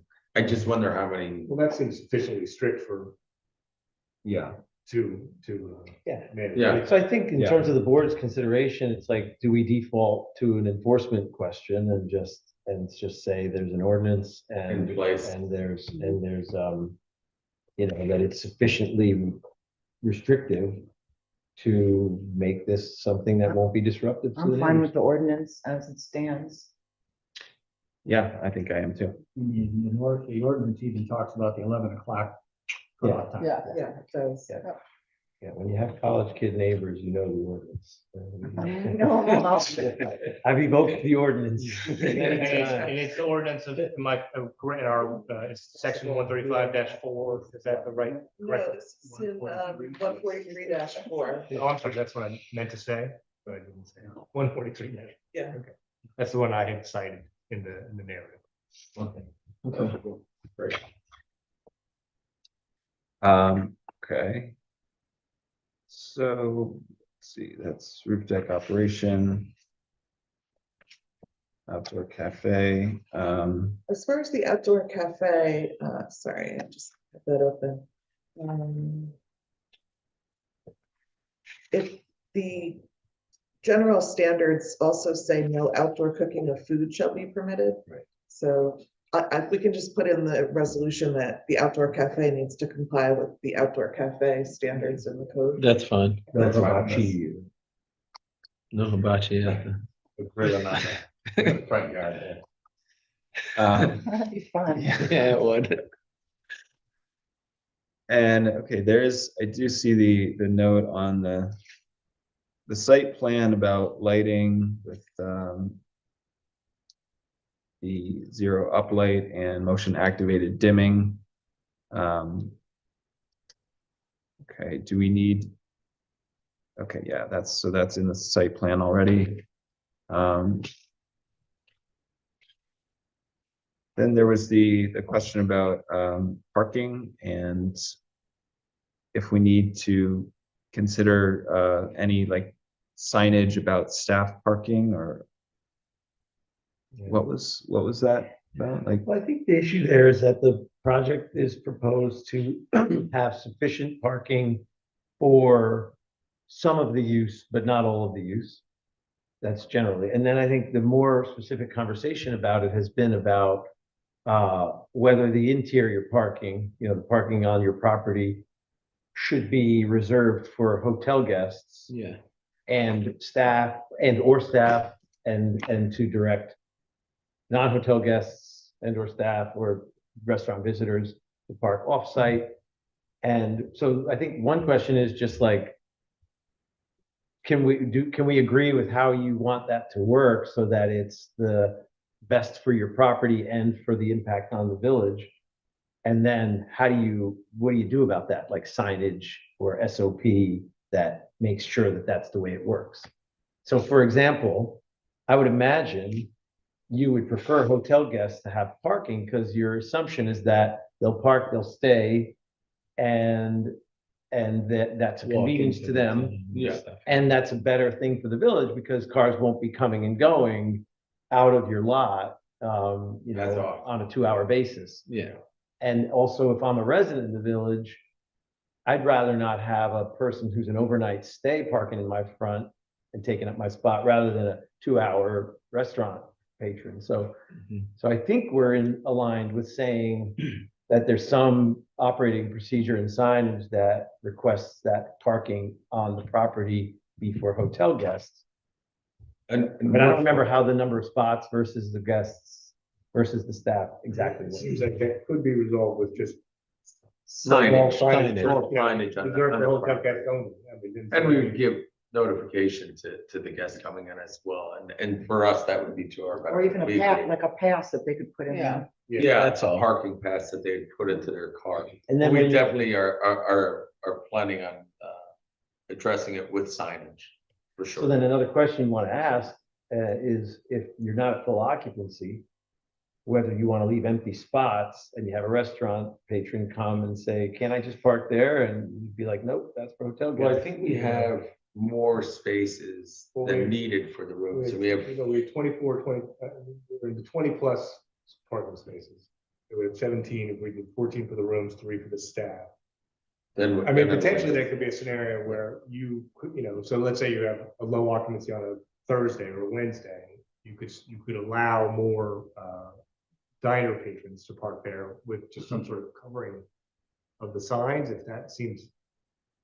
I mean, from It's a your good idea. perspective, it seems Yeah. like then you're managing how your parking is used as much as you, Then as we have much as more you're able parking to help. accessible to the restaurant, yes. so is there any indication of that on the site plans currently?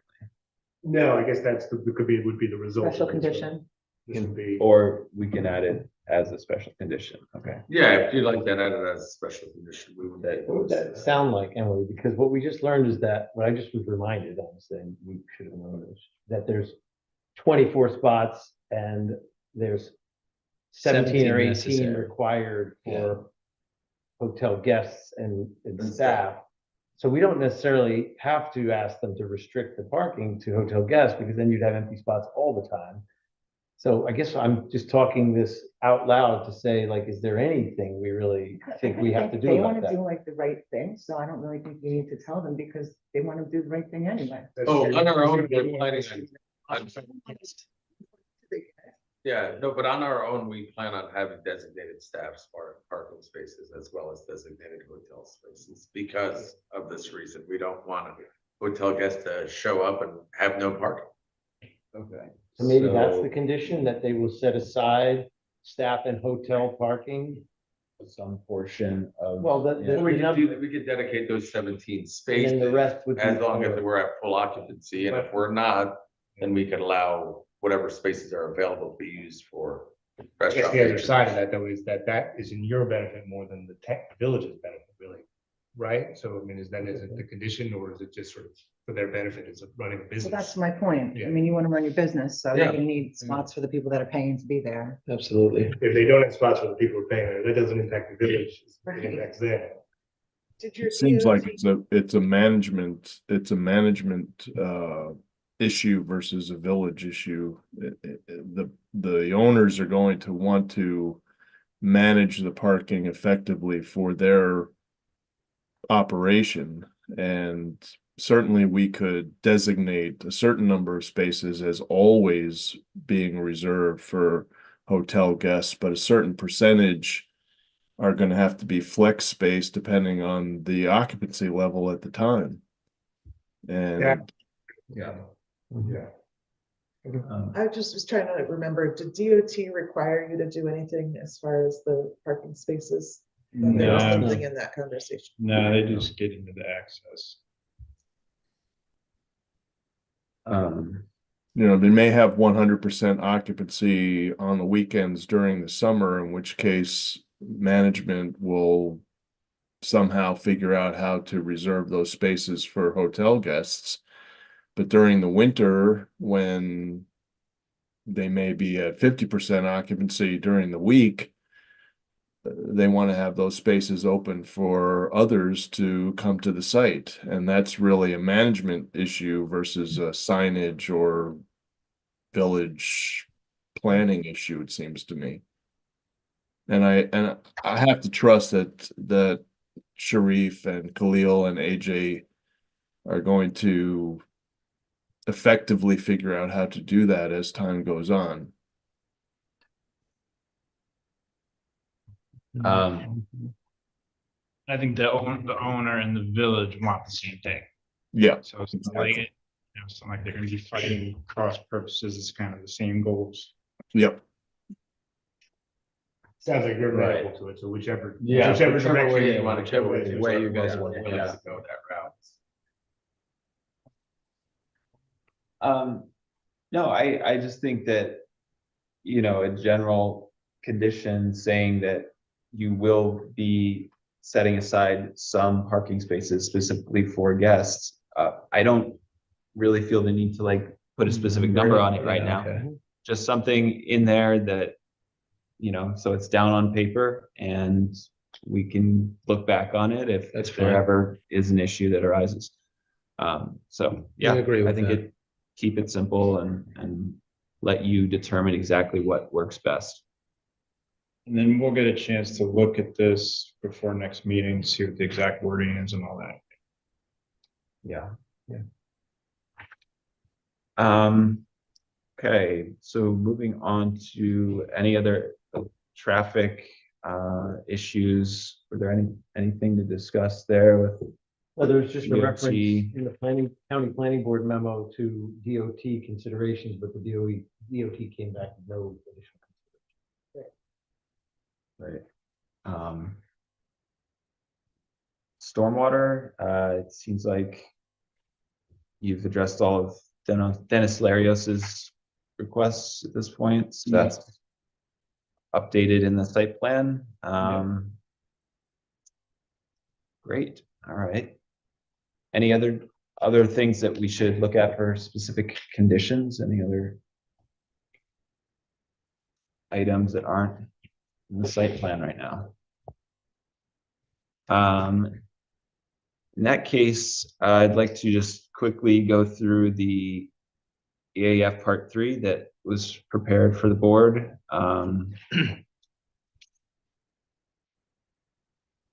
So impact on land, basically there was none of the thresholds were reached to suggest a large impact, medium to large impact. Impact on surface water also was the same. Engineer concluded the upgrades would improve stormwater flows. The only other, impact on aesthetic resources also had a small impact, but not significant impact. And impact on transportation was also determined to be not a significant adverse impact. And finally, noise, odor and light. again, no significant impact. Yeah, I think this one was pretty straightforward.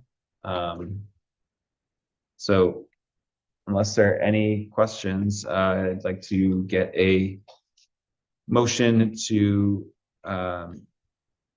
declare a, how do I word this? Negative declaration on seeker. So move. Second. And all in favor? Aye. Aye. So finally, I guess we can authorize Emily to prepare the resolution of approval for next meeting. So I'd like to get a motion to authorize our attorney to prepare that approval resolution. Second.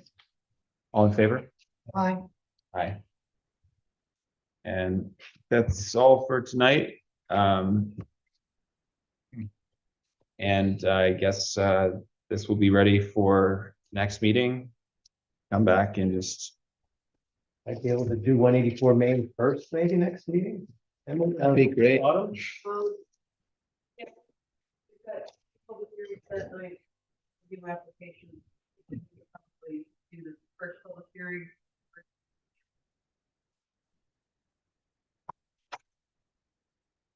Okay. We get as close as Yeah. Yeah.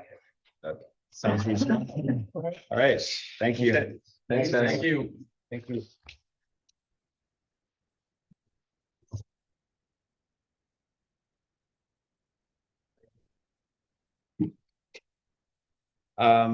Finally, 2320 46 Church Street.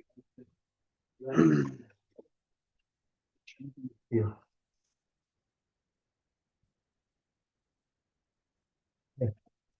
You do, yeah? Thank you. Aye. You too.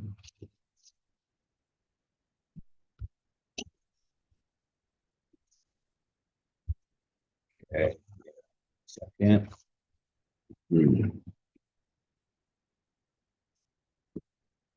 So are there any updates to the site plan you need to tell us about?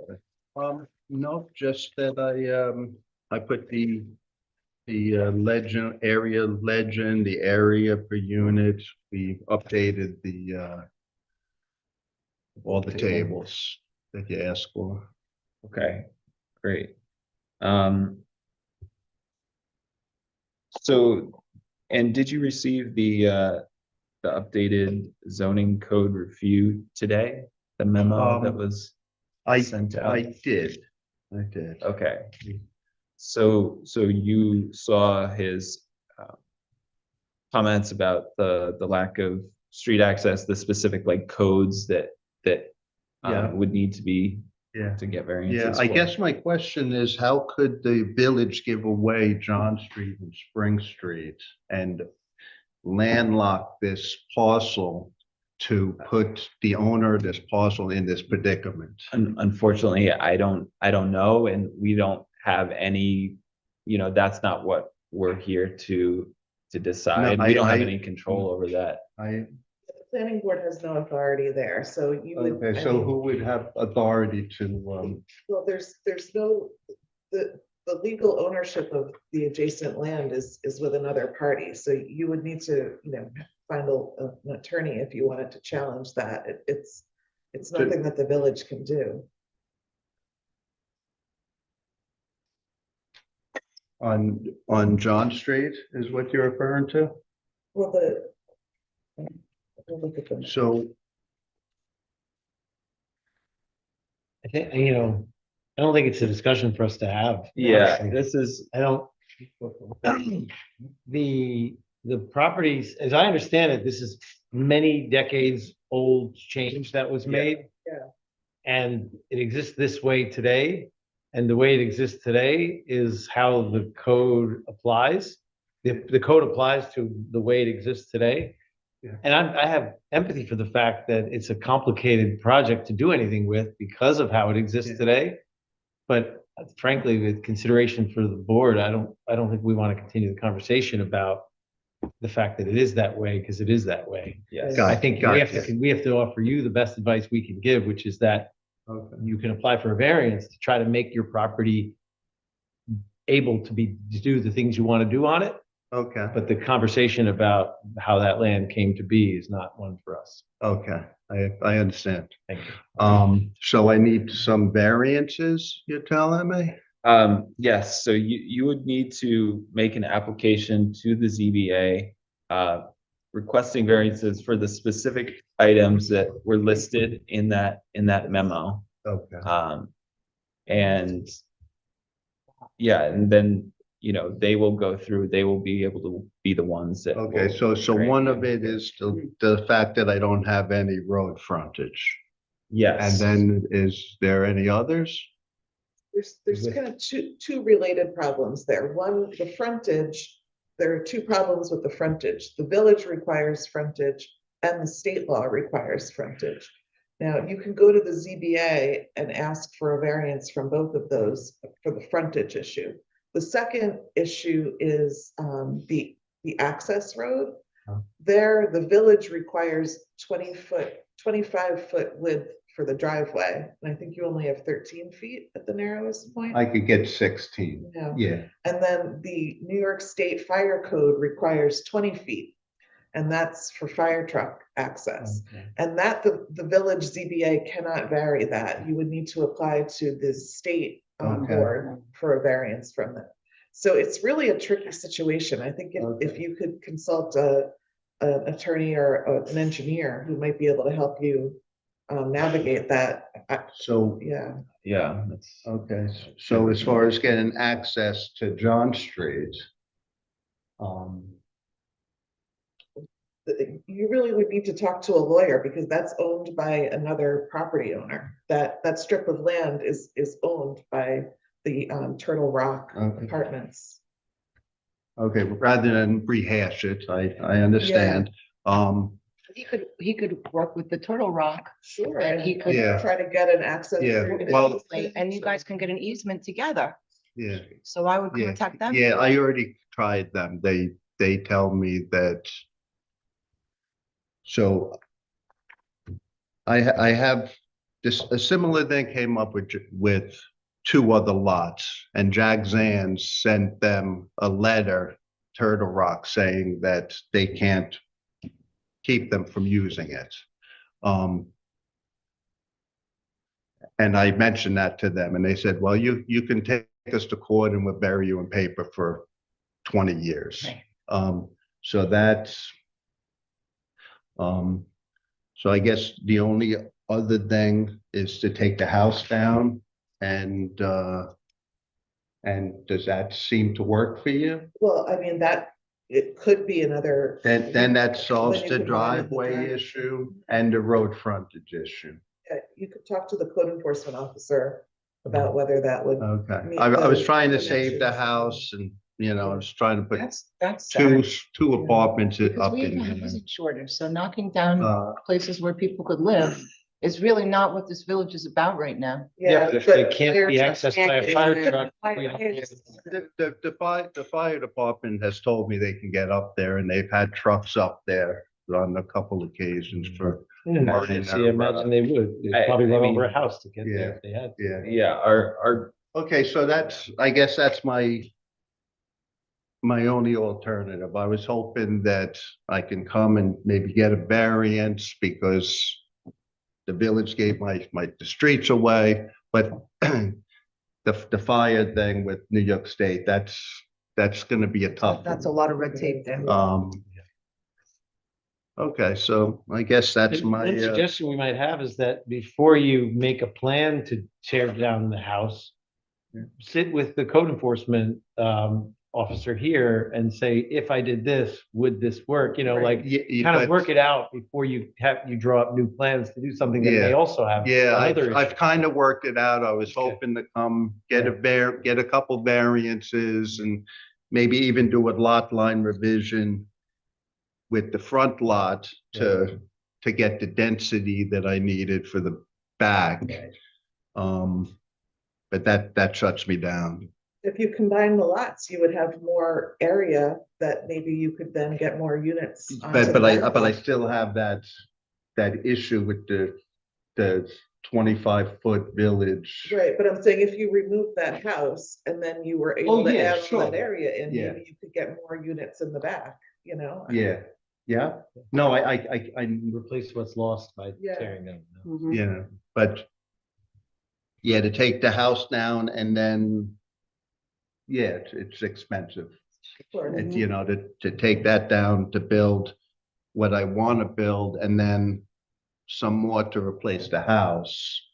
So as far as the strip of land that's owned by the Turtle Rock, you Yeah. said that you talked about trying to sue them. The village gave them a quick claim. No, I deed. just, what I wanted Yeah. to say was Yeah, well, that you can have this for Okay. your maybe, records. maybe they are resisting your asserting that you have a right to use that, but Yeah. it doesn't mean you couldn't, purchase from them. I tried Right that. to- okay. Yeah, I tried that. The village gave them a quick claim deed, Right. claiming that they didn't know that they had any right to it to begin with, except in 18. Yeah, we're not gonna go through this. Yeah, right now. I'm sorry, we can't. Thanks, push it Phil. back. So if this is the case, should we still declare our intent to be lead agency? Should we continue with this or I'm not sure we're ready because I'm not sure he knows how he wants to proceed yet. okay? Yeah. So you're not going to be applying for these variances right away? You think you're No, gonna- I think my best bet is to try to get them. I mean, if not, then I have to take the house down. Okay. Yeah. Try.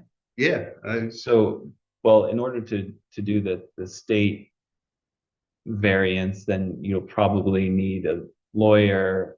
It's gonna be a more difficult process than, it has to be cheaper than taking the house down. yeah, probably. And- I and- wouldn't know, and but Losing, yeah. losing that. That's a good point then. I didn't, yeah. So do you want to? So if anyone is going to make decisions about this site, there's going to need to be a seeker review.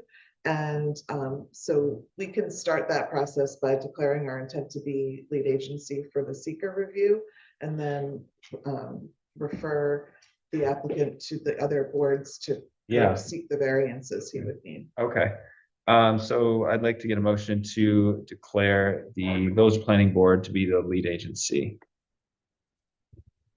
Second? All in favor? Aye. Aye. And could I get a motion to refer the application to the village ZBA? So moved. Second. All in favor? Aye. Aye. Do we need another motion for state You or? understand that you would need to apply to the state. No, I realize that. Yeah. Yeah. Okay, so, and, It's laid out in the memo from Alex. yeah, definitely, and, so I have a motion to, refer the application to the state ZBA as well. So moved. Second. All in favor? Aye. Aye.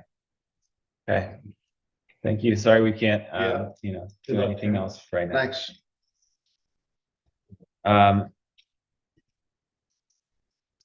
That is everything.